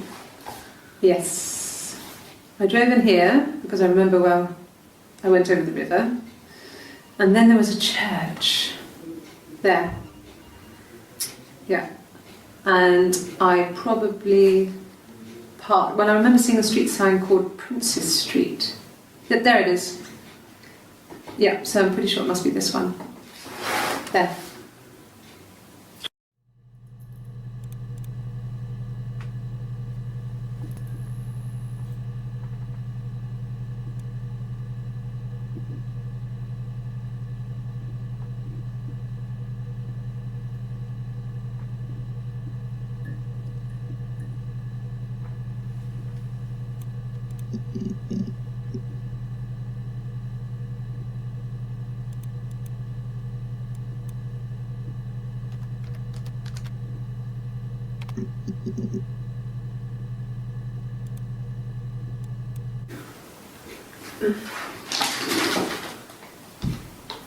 Yes, this is it. He made it himself. It's a special one-off. He made it and decorated it. That's his thing. Where did you find it?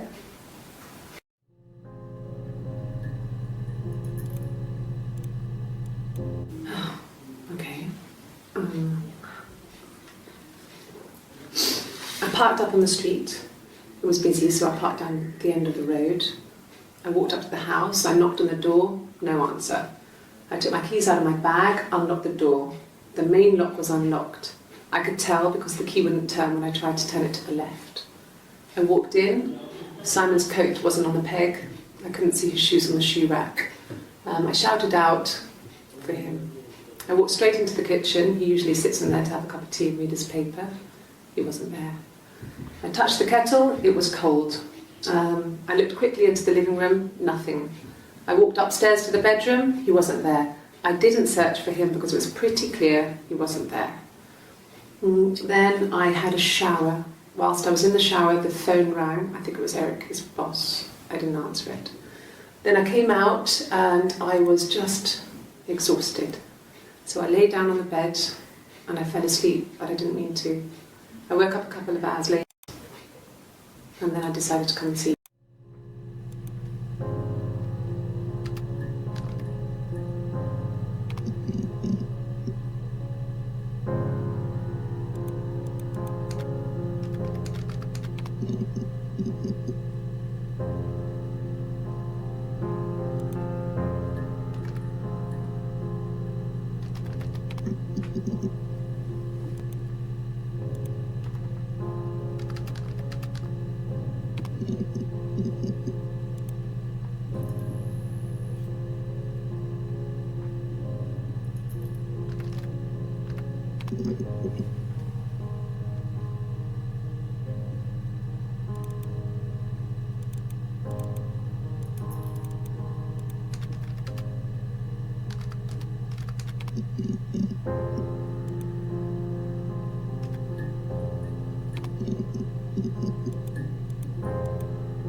I would have been a good mother. I was young, but I would have been a good mother. She was a girl, by the way, the baby. We were going to call her Sarah. Simon wanted to call her Ava after his nana, but I didn't want her to have a symmetrical name.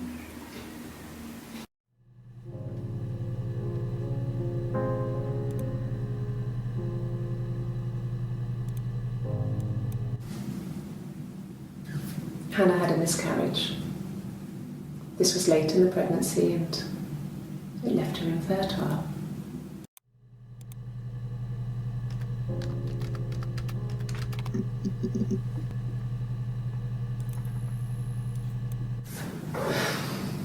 I think it was that time, the first time at the house, in his bed, that I got pregnant. Amazing, right? This fucking magic sperm. And they say lightning doesn't strike twice. I didn't tell him. I missed 3 periods. I had pretty irregular periods anyway, but 3. I had always thought we were infertile. Both of us. I didn't tell him. Just waited. Hannah and I were meeting for our birthday and I told her because I thought she would be happy for us both. I think she was.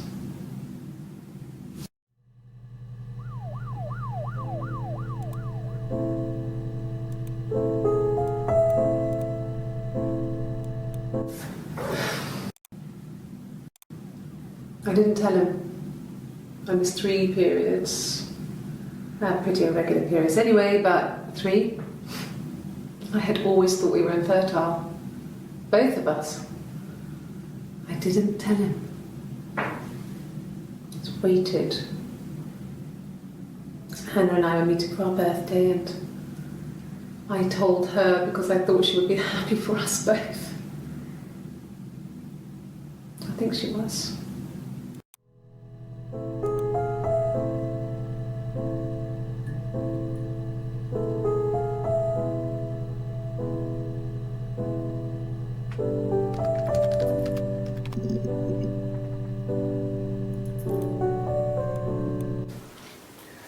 It made me sound suspicious.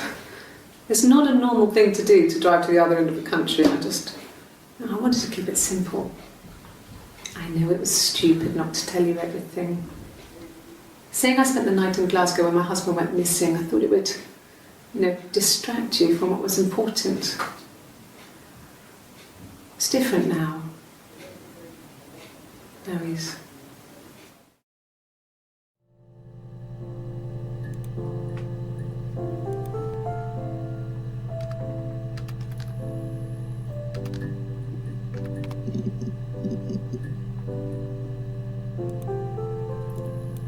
No.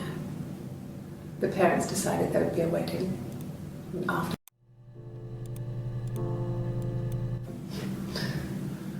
Can you arrest someone who doesn't exist?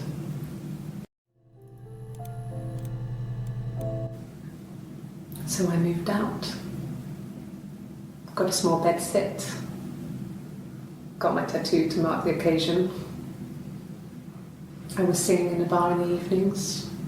So I had some money, enough money to cover my rent. And I've been doing something similar ever since. I haven't put down any roots. I don't exist.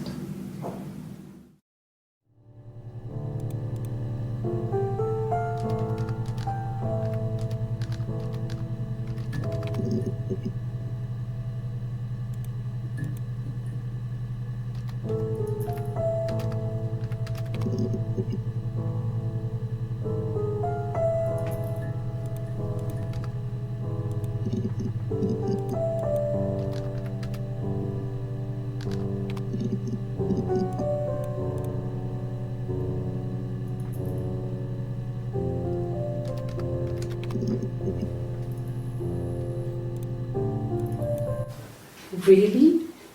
You're going to ask me about my sex life? I mean, isn't that private?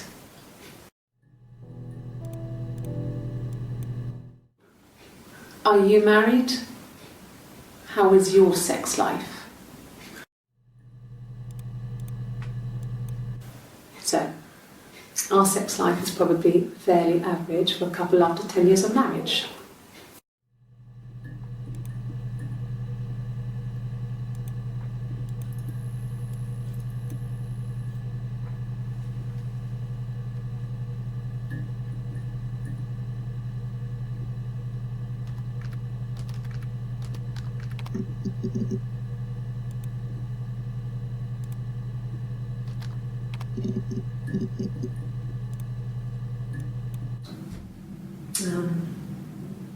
When I was 8, Mother died. She slipped down the stairs. It was an accident. I had read a diary at that point and I knew she wasn't my real mother. So I burned the diary that day and I left. Walked out and across the street.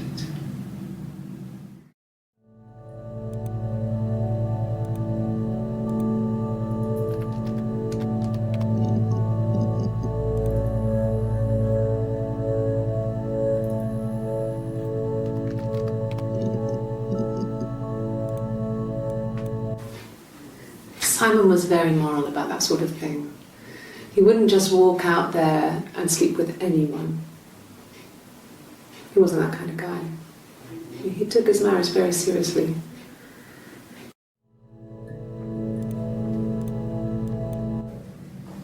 It just became our way of life. We would swap places and take it in turns to do things. And we were very careful. Whoever had been out that day would come back and write a detailed diary so that we were on the same page. We had a list of rules that said what we could and couldn't do in any given situation. It was exhaustive. We lived a second life through those rules. Rules for things that could only ever happen inside our imaginations. We would consider all the permutations of future events and agree rules to walk our way through them.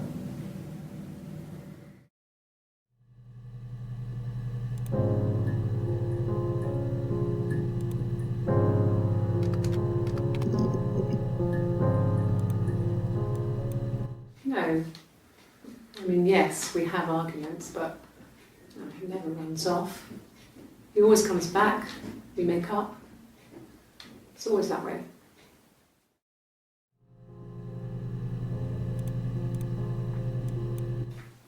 Really? Go on then. Take the cup. Run your fingerprints. They'll match.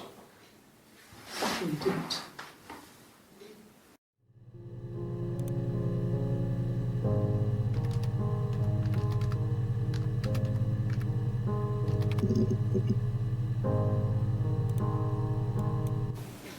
Fine. I've never had my fingerprints taken before. I once put my hand on the oven.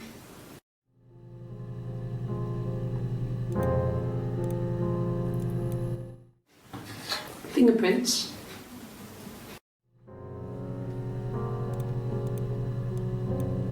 Yes, yeah. I would have cleaned them. I changed the sheets too. With the fingerprints in all those places.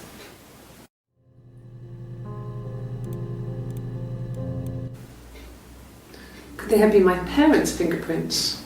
I'm not sure how long they last for, but is that possible?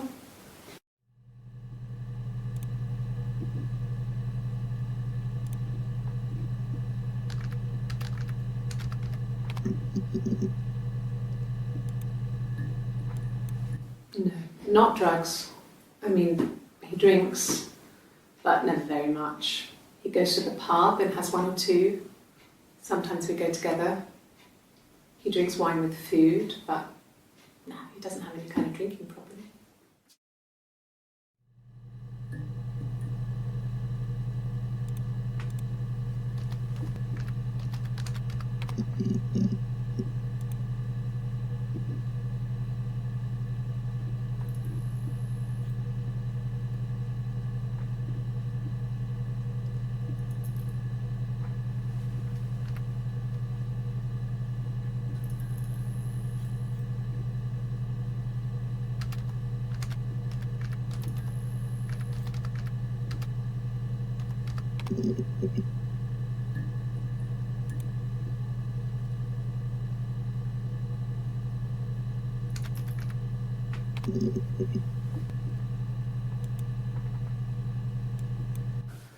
There's married couple stuff, a stupid argument, nothing specific. No one knows how to push your buttons better than those you're close to.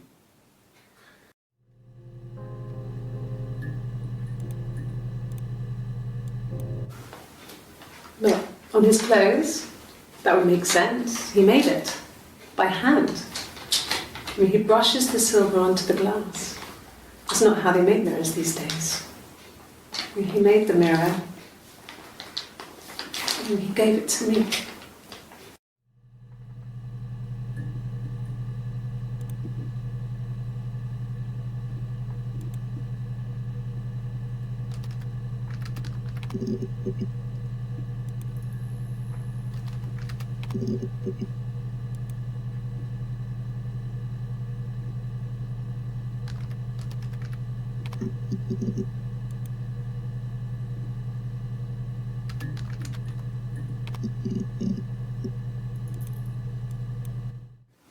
No, it's okay. The other detective has just gone to get me one.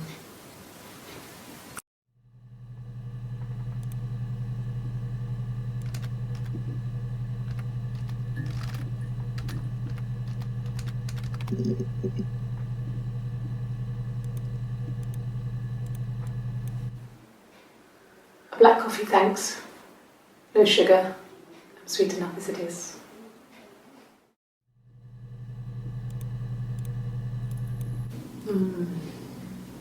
About 8 years back. It was a present to myself. I shouldn't even be drinking coffee with the baby. It's been hard trying to give it up. I think they say you can have 1 cup.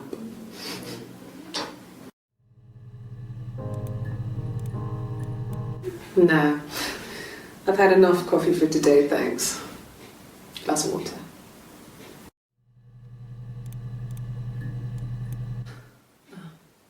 Coffee, I guess. Milk and sugar.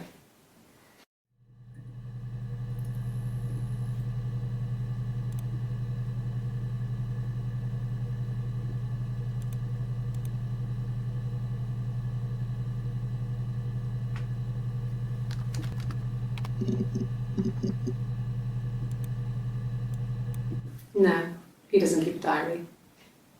That's my thing. I've kept one, well, as long as I can remember, since I was a girl. It helps make sense of my day. And when you're forced to put something into words, it just gives you perspective. Everyone's on the same page.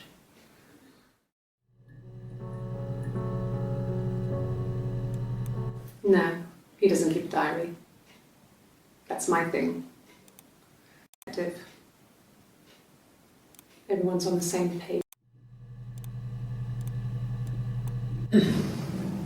Yes. The first time we saw each other, it was strange. We both realised at the same moment, I think. We must have seen each other before, but there was this instant when we first realised it wasn't a reflection. The reflection was staring back. I think I was 5. It was my birthday.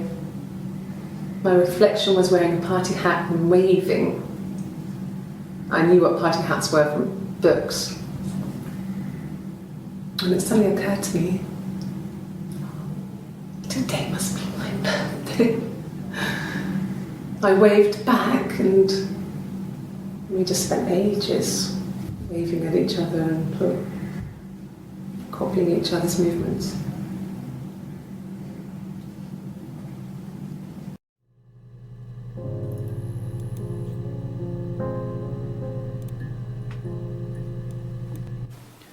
It wasn't the present so much, it was one of those arguments that had been simmering for a while. The present was a mirror, a nice mirror. He'd engraved the glass, the kind of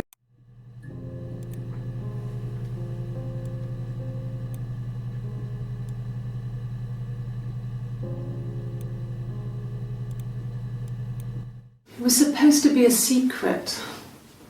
Just because Simon is dead doesn't mean I have to give up all his secrets. It doesn't have anything to do with what happened to Simon. No one.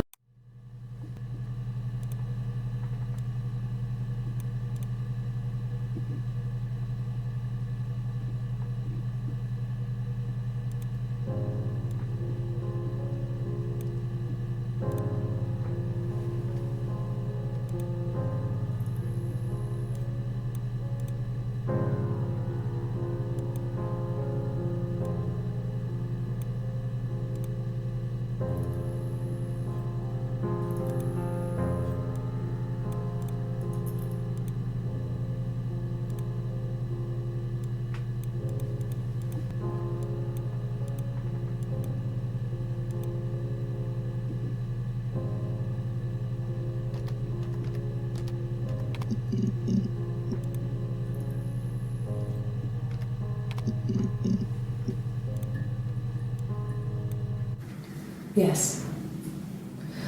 I thought about telling Hannah. I felt guilty after the kiss. But then it began to feel like this was the way it should be.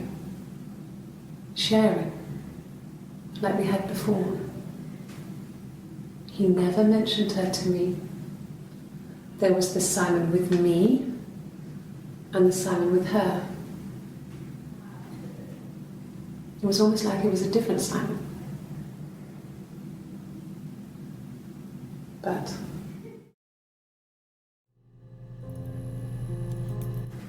yes, to me, there was the Simon with me and the Simon with her.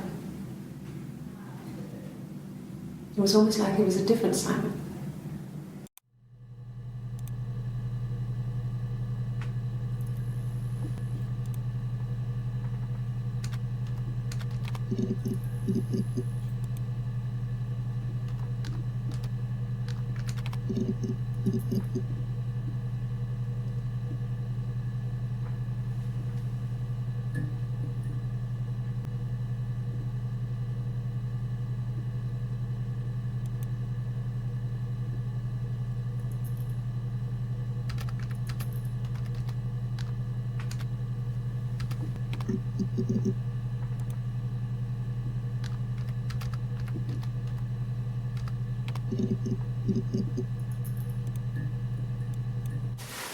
Silverleaf?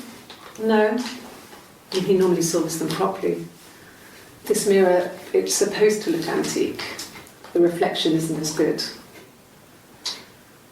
It's the perfect mirror for someone who doesn't like to look at their own reflection.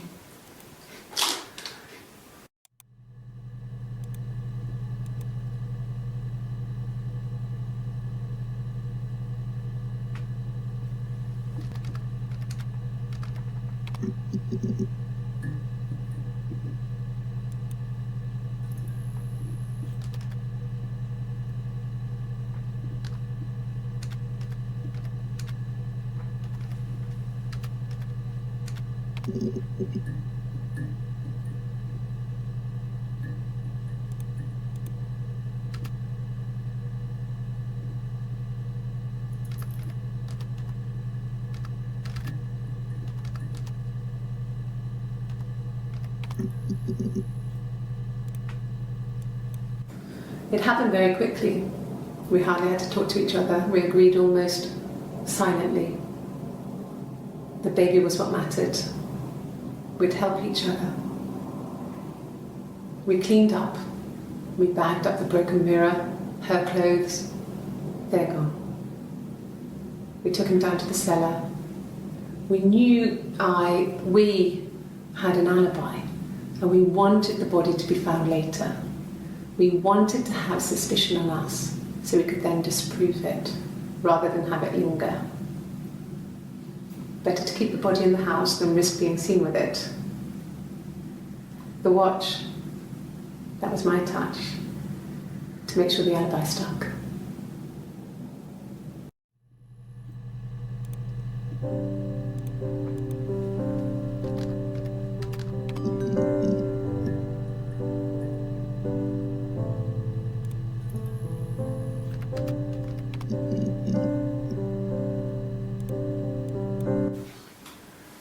When you've been married for 10 years, stuff accumulates.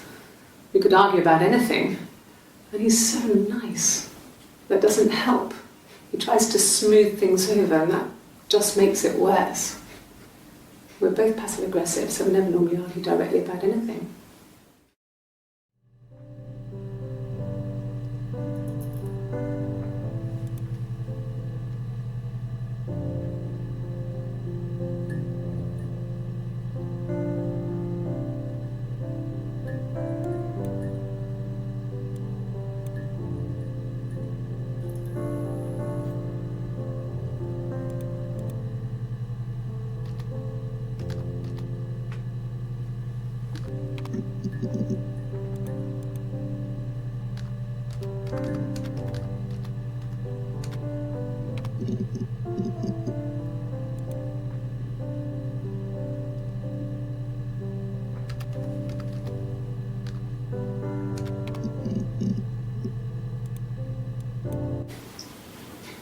Okay, you got me. I'll confess. We were there. It was a dirty weekend. Simon was going to expense it, pretend it was a business trip. I used a made-up name. We stayed at the hotel, had room service, didn't leave the room, had a great view of the river, and you could hear the church bells. Like you said, it was very romantic.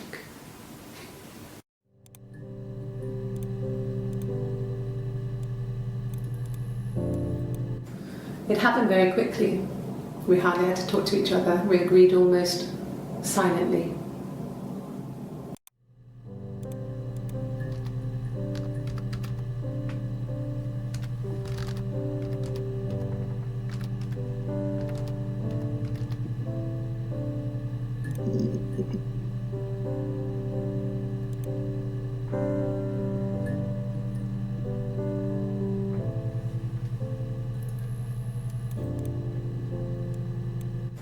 It happened very quickly.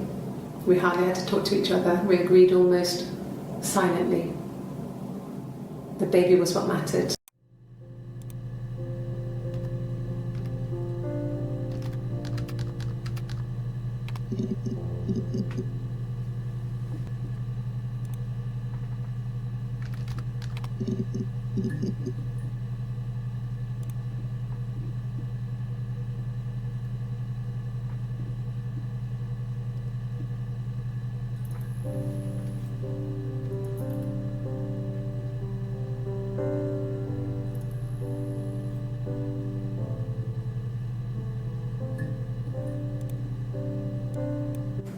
It happened very quickly. We hardly had to talk to each other. We agreed almost silently. The baby was what mattered. We'd help each other.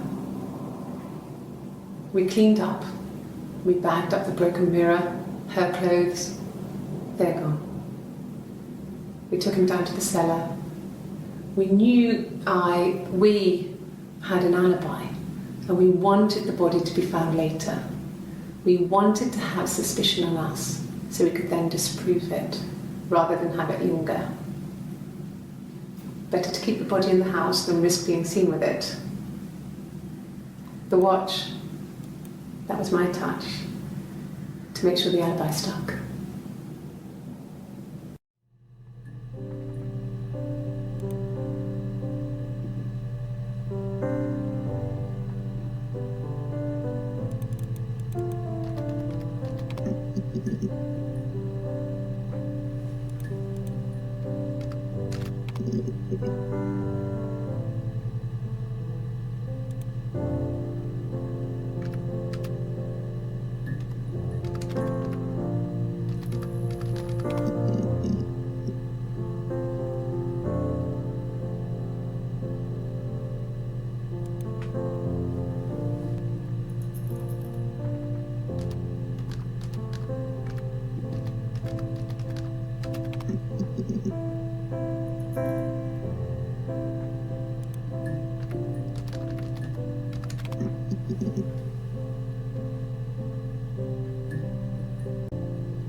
Yes, I'll take a lie detector test.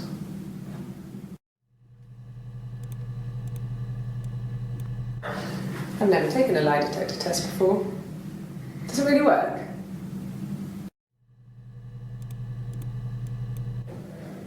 My name. That was the only question I failed. Your lie detector works.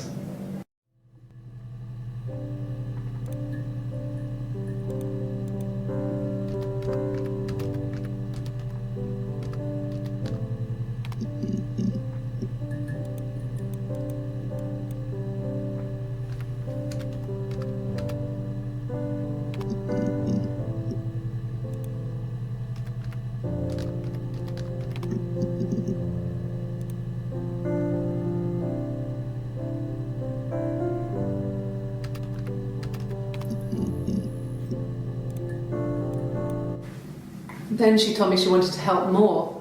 She said I should move in with her. She would come clean with Simon about me. I was family. I couldn't have a baby in a bedsit. I told her I didn't want to tell Simon. Told her to wait for the time being.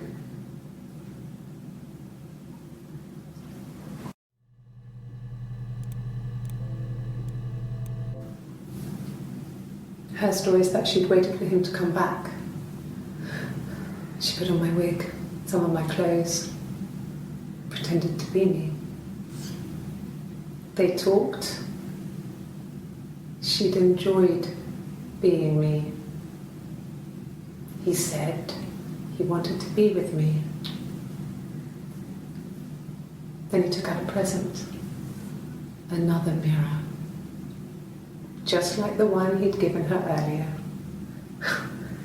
That unique present. She went crazy, smashed the mirror. They argued, screamed. He hit her. So she grabbed a piece of the mirror and just swung it round. She cut his throat clean open. She'd only meant to scare him off.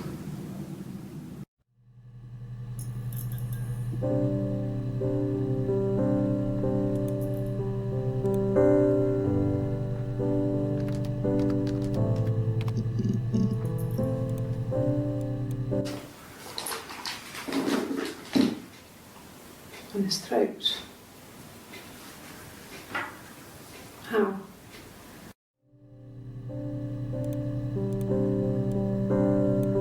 Like I said before, it was 3, something like that. I walked in, saw Simon. He was on the floor of the living room. His throat had been cut. There was a lot of blood.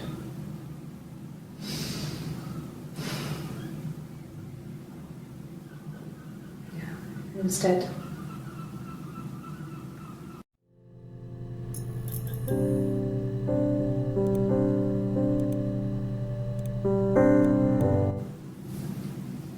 Her story is that she'd waited for him to come back.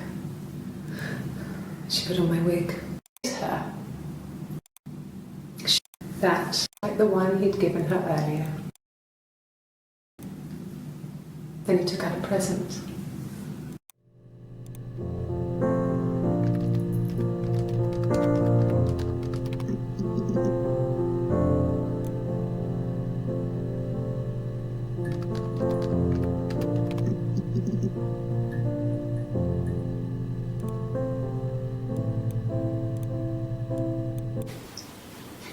Okay, you got me. I'll confess. We were there. It was a dirty weekend. Simon was going to expense it, pretend it was a business trip. I used a made-up name. We stayed at the hotel, had room service, didn't leave the room, had a great view of the river, and you could hear the church bells. Like you said, it was very romantic.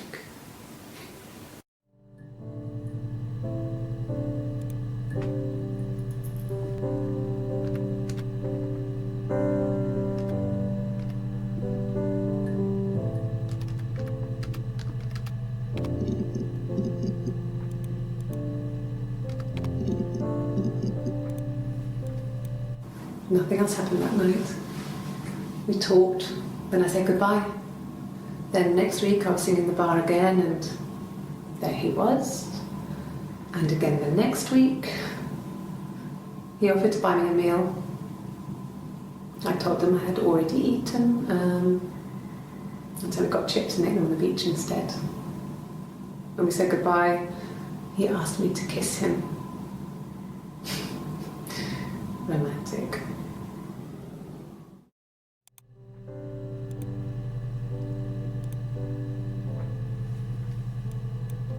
Nothing else happened that night.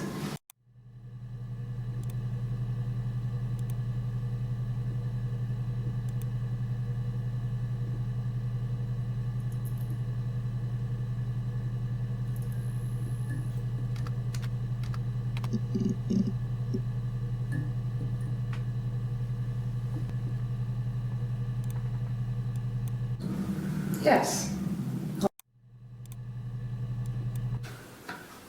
A week or so ago. It would have been the Saturday before my birthday. You know, I get like that on the weekends, have a lie-in, then want to get up and blitz the house.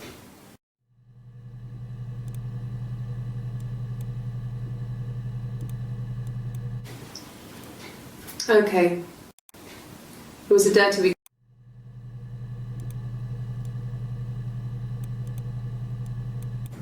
It happened very quickly. We hardly had to talk to each other. We agreed almost silently. The baby was what mattered. We'd help each other. We cleaned up. We bagged up the broken mirror, her clothes. They're gone.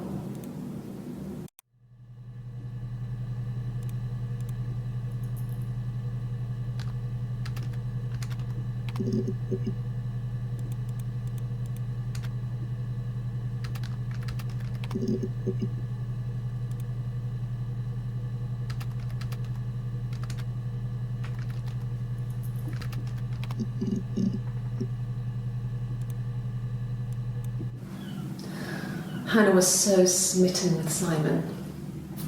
She started getting jealous, didn't want to share. Even the first date. We went to see Tom Cruise at the Old Odeon. We both went, kept changing places in the toilet. We only had one best dress, so we had to keep swapping clothes. Must have thought we had terrible bladder problems. The next date, it was my turn. At the end, I let him kiss me, but that was it. We didn't want another card on our hands, and the Ouija board had said to hold back. After that, it was Hannah's turn, and she slept with him. Broke the rules. Deliberately broke the rules. She wanted to be the first to sleep with him. I mean, that's when she got pregnant. From that one time.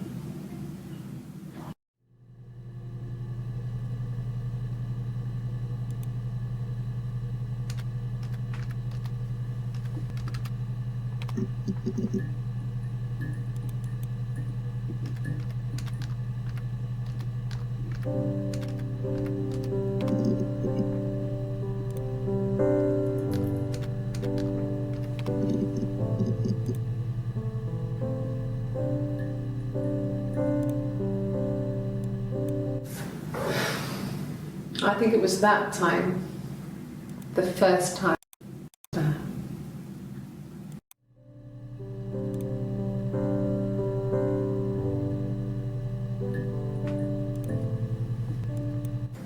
It happened very quickly. We hardly had to talk to each other. We agreed almost. We wanted to have suspicion on us so we could then disprove it rather than have it linger. Better to keep the body in the house than risk being seen with it.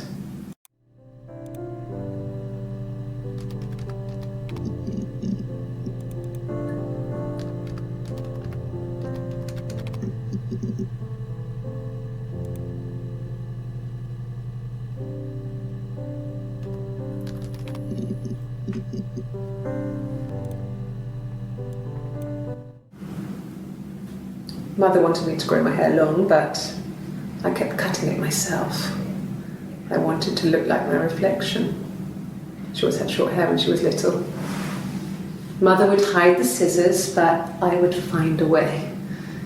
Cut it with a bread knife, something like that. My reflection would always leave her house and go on adventures, but I never could. Mother taught me at home, and I had books and TV. Oh, TV was magical, but it was only on when it wanted to be, so I spent a lot of time reading books.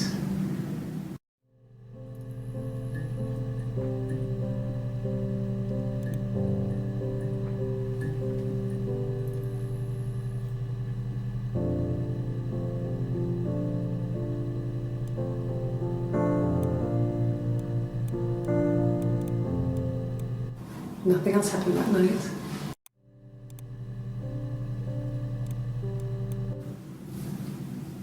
Her story is that she'd waited for him to come back.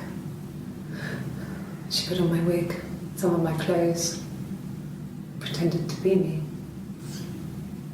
They talked. She'd enjoyed being me. He said he wanted to be with me. Then he took out a present, another mirror, just like the one he'd given her earlier. That unique present. She went crazy, smashed the mirror. They argued, screamed. He hit her. So she grabbed a piece of the mirror and just swung it round. She cut his throat clean open. She'd only meant to scare him off.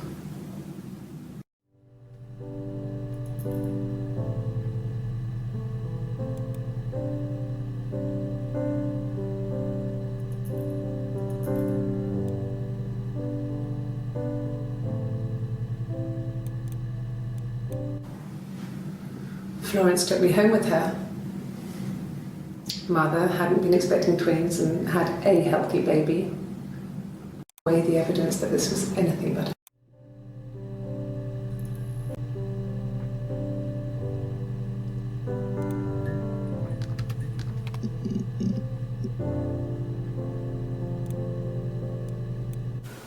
wig? You mean, what type of wig?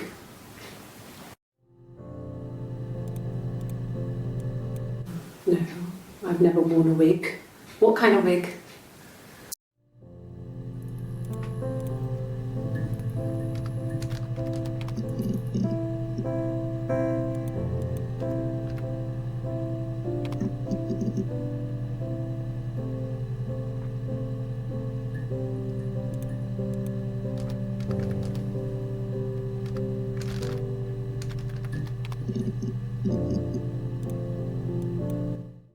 No.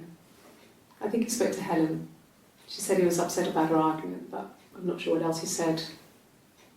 He likes Helen. He likes blondes.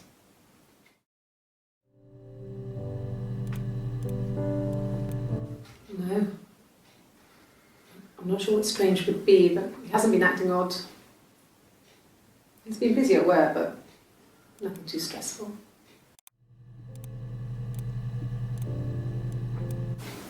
What about us?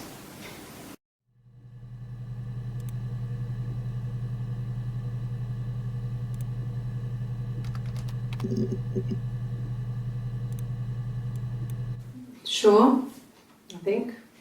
I do all the bills and paperwork and handle all the money stuff, so it should be easy for me to find. Do you want them dropped off to you?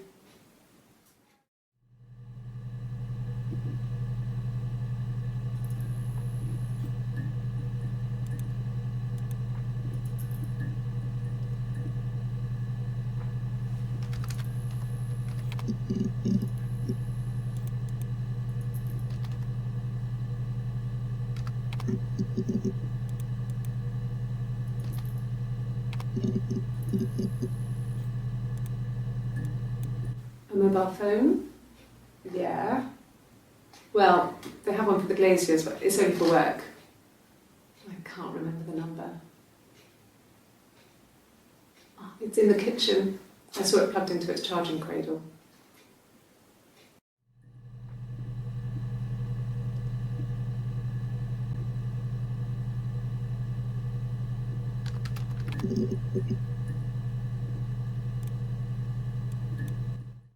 After the kiss, the next time, he took me back to the house, to our parents' house, to their house. So, it was definitely him. I sometimes think he wanted to get caught to prove to himself that we were different people. He told me about his marriage, told me how his wife was completely different to me. I almost burst out laughing.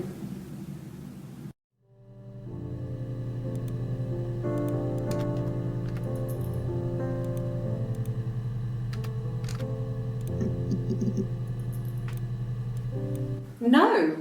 You're talking to the wrong person if you think I'm some kind of slut. If you think I'm the kind of person that would have had sex with all those guys.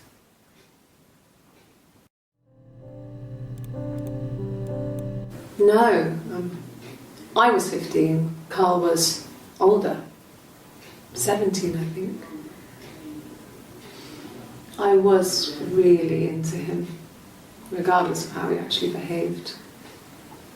Lots of drunken teenage sex.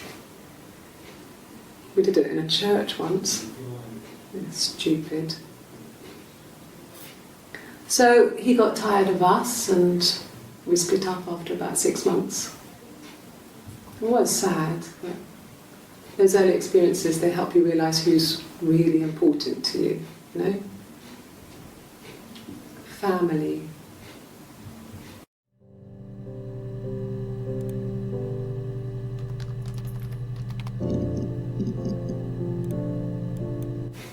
Family. So, Carl fucked off, and then there were other boys here and there, and then Simon.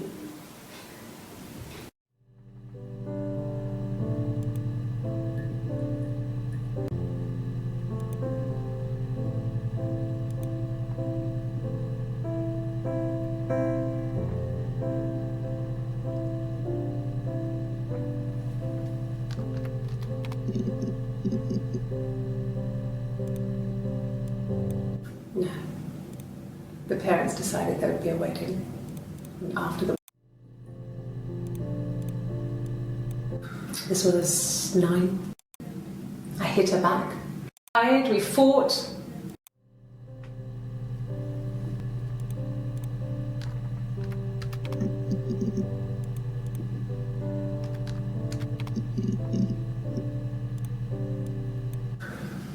It's like I told you before, I drove.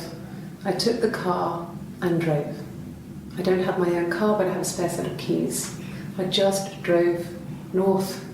I wanted to think, put some space between me and them.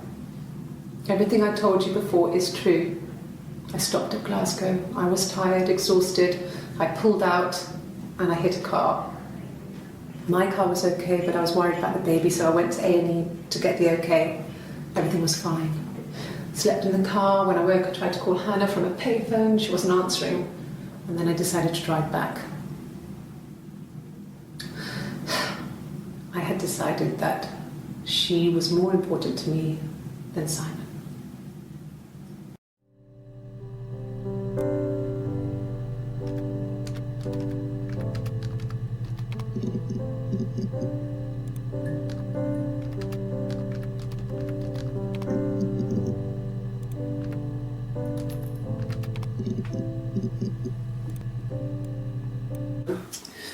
I think when I drove back it was about 8 or something, and I got back to the house about 3.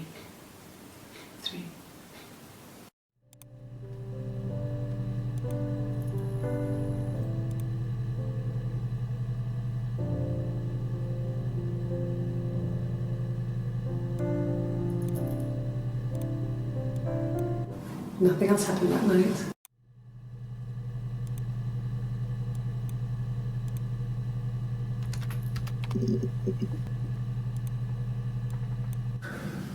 It's like I told you before. I was worried about the baby, so I went to A&E to get answering to get the okay.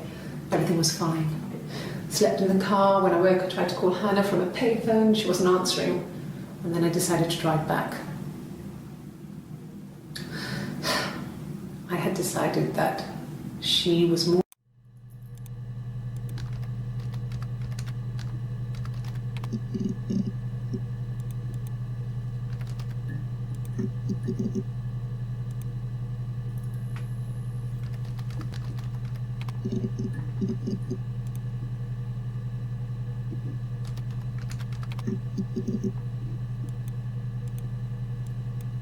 like I said before, it was 3 blood.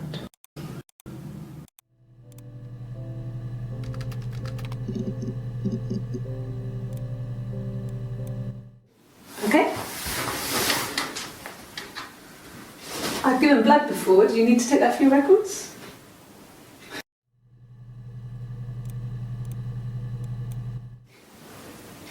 Nothing like this has ever happened to me before. The blood. It's probably the worst thing that's ever happened to me.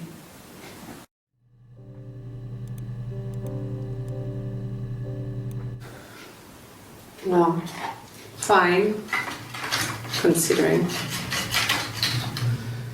I got back into the house today, and that was weird, knowing your people have been there through my things.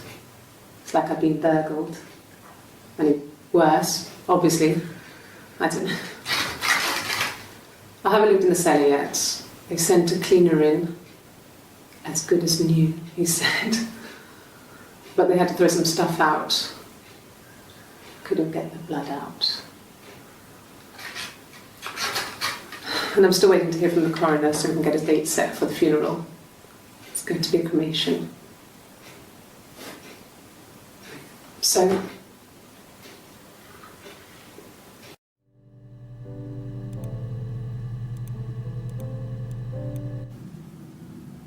she was sat behind him. She had my wig on. And she'd been there all day.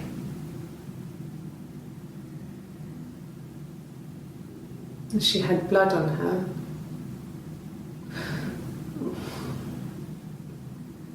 And she was in shock.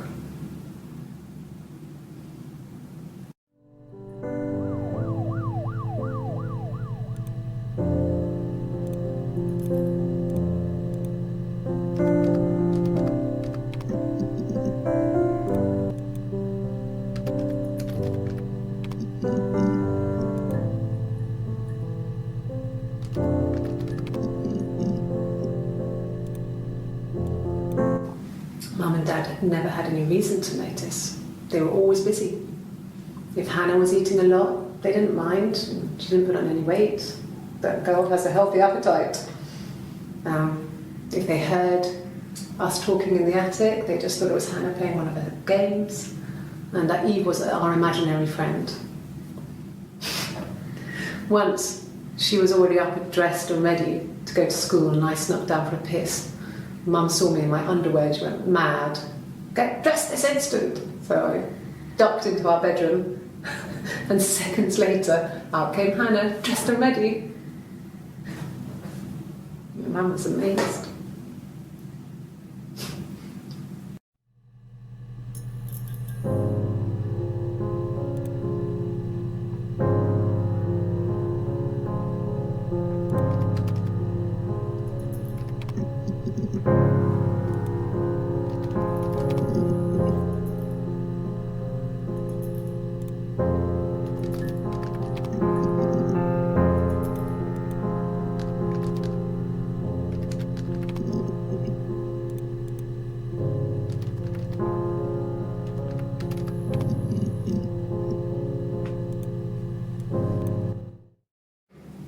My sister is gone, and she's never coming back.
Tastes fine to me.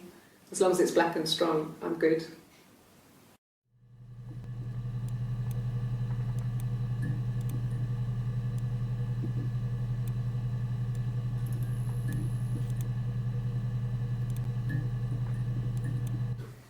Tastes fine to me. As long as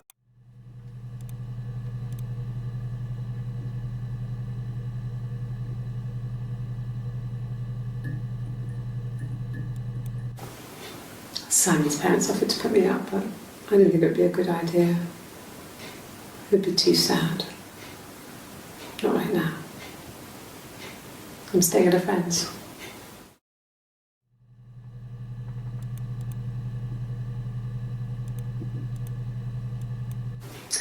A cup of tea would be good, thanks. Just 1 sugar.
thought it made me sound suspicious. It's not a normal thing to do, to drive to the other end of the country. I wanted to keep it simple. I know it was stupid not to tell you everything. Saying I spent the night in Glasgow when my husband went missing, I thought it would, distract you from what was important. It's different now. Now he's...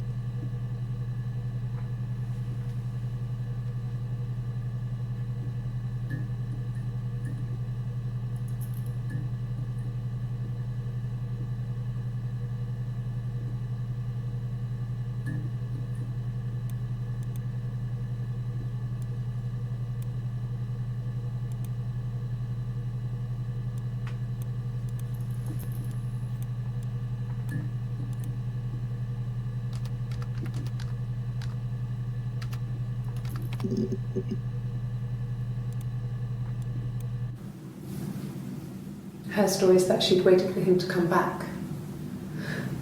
She put on my wig, some of my clothes, pretended to be me. They talked. She'd enjoyed being me. He said he wanted to be with me. Then he took out a present, another mirror, just like the one he'd given her earlier. That unique present.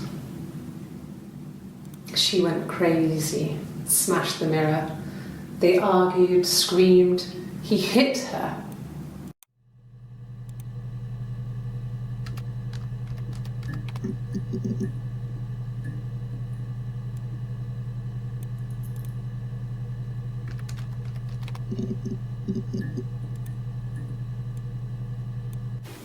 Black, no sugar.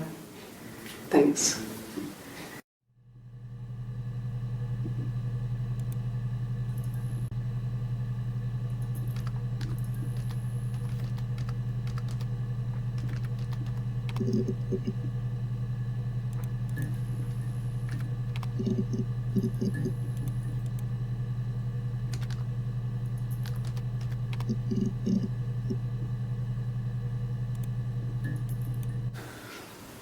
Well, fine, considering. I got back into the house today, and that was weird. Good as new, he said. But they had to throw some stuff out. Couldn't get the blood out. And I'm still waiting to hear from the coroner so we can get a date set for the funeral. It's going to be a cremation. So,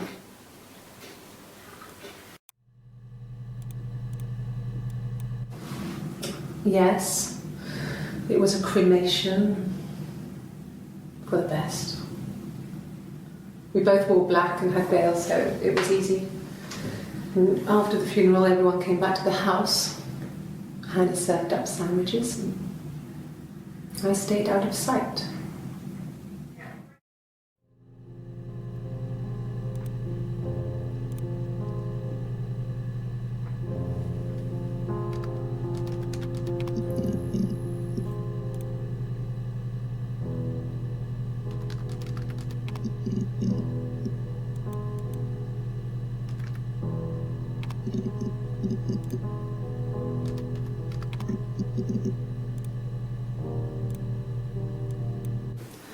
no, he was as shy as me. I asked a friend to ask him out for me. We had our first date at the Odeon in North End. We went to see Risky Business. I had on my one best dress. Simon paid, and he bought me a whisper, and I was worried about getting chocolate on my teeth.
Black coffee, thanks.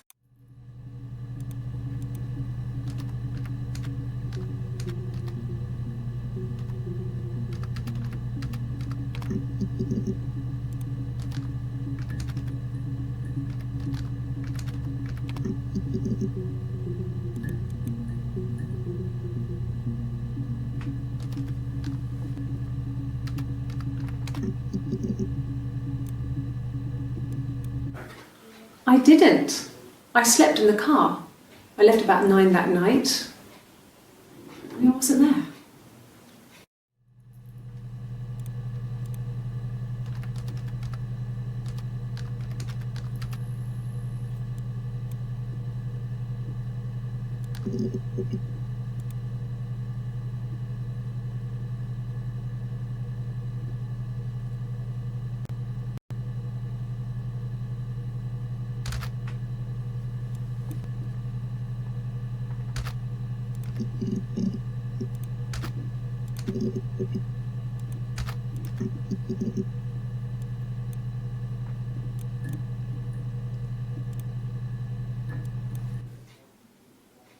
A long time.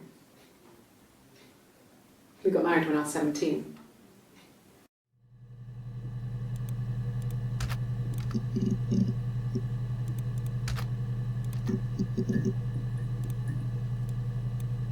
Childhood sweethearts. Something like that. Are you married, detective?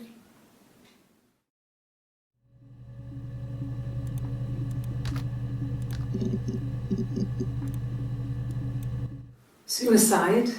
No. I mean, he would never do anything like that. He is not the kind of person to do anything like that. I mean, to hurt himself? No.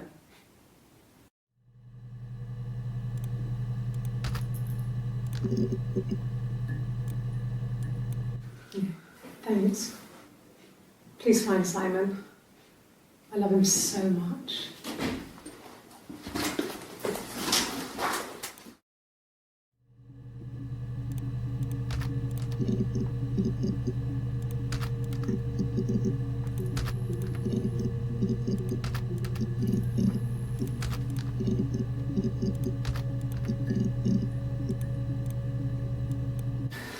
Could I have a cup of tea?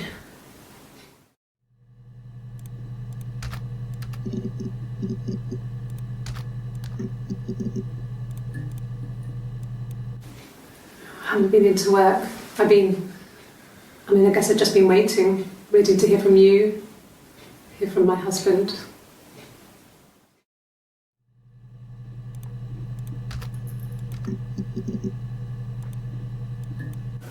Okay, I'll try my best to remember.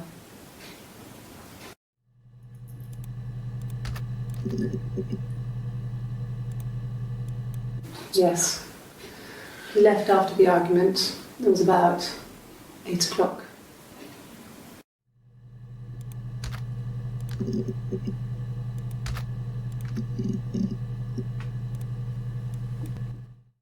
Yeah, I had to let myself in. The door locks if it swings too.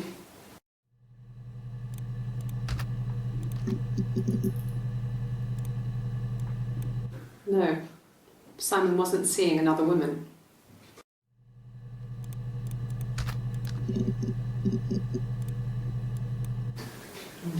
Yeah, I guess. I mean, I'm quite a private person and I didn't want to get into the detail of the argument.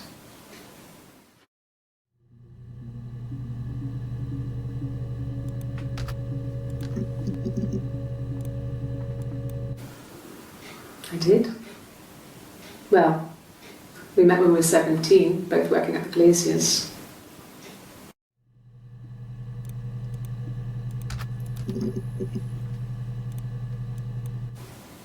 Okay. Sounds weird.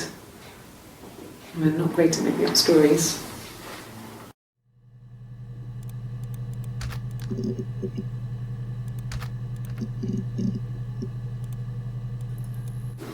No. I mean, everyone loves Simon. He was so nice to everyone. He loves me. No.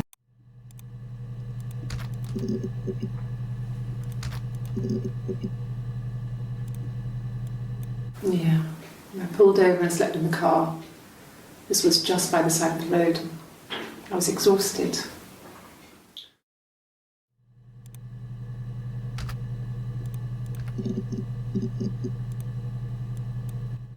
No. Everyone loved Simon. He's a glazier, he doesn't have much money. I don't know. I don't know.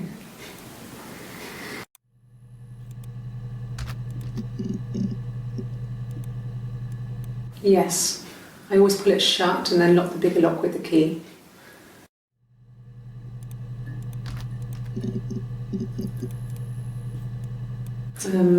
No, I don't think it was. I turned the key, but it was already unlocked.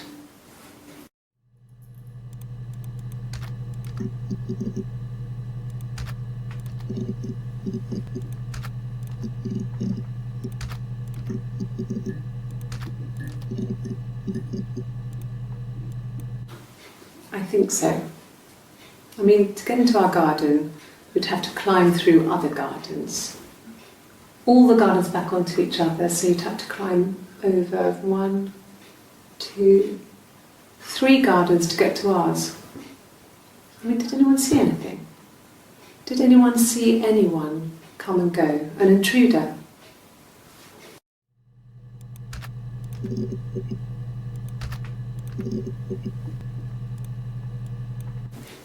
If you put me on You've Been Framed, I want the money.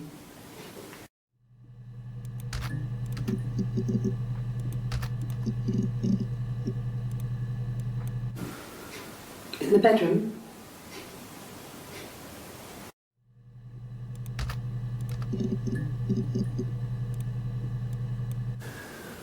That can't be right. In the bedroom.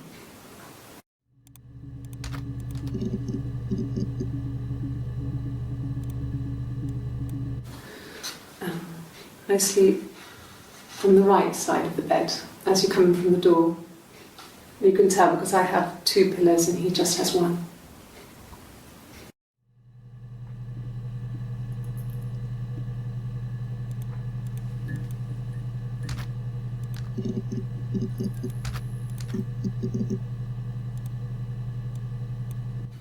Good.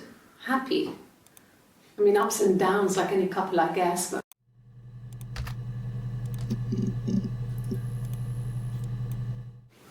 I don't know if anyone really changes. You just become more yourself. Simon was my prince.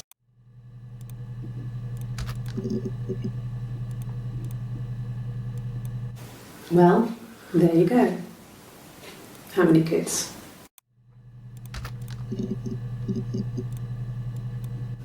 No, I have never been unfaithful.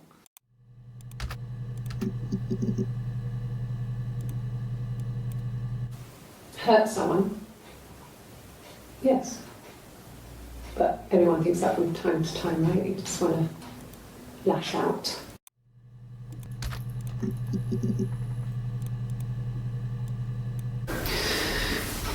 Maybe a fresh cup of tea?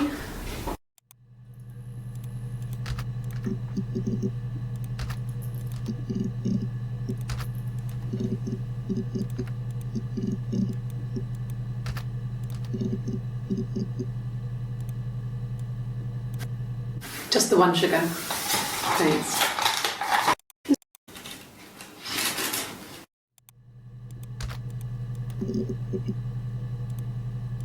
Yes.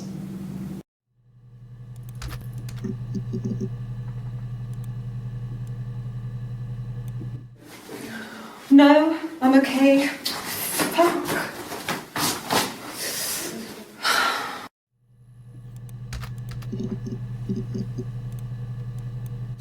No. No, Simon didn't play guitar. He wasn't very musical. He liked to listen, but he was tone deaf.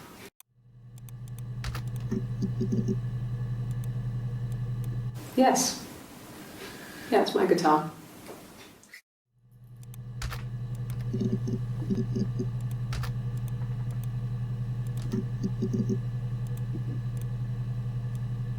Yes. I speak with Eleanor at least once a day. Not that there's anything much to say. It's more just...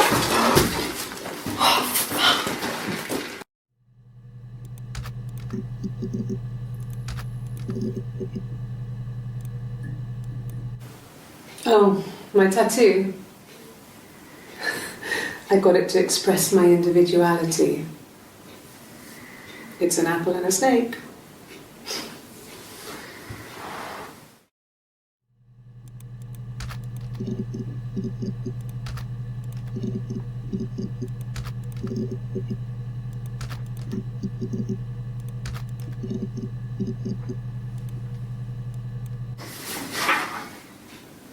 Cute.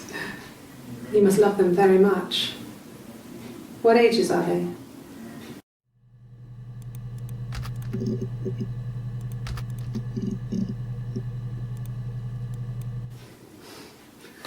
Must think it's very cool that their dad is a police detective.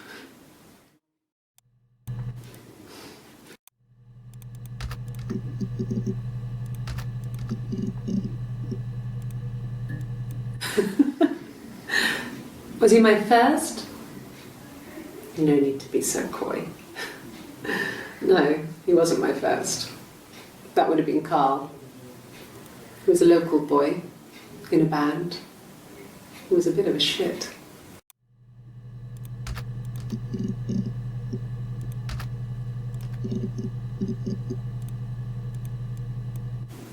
I wouldn't say that. It could be passionate. It's just, it was more than that.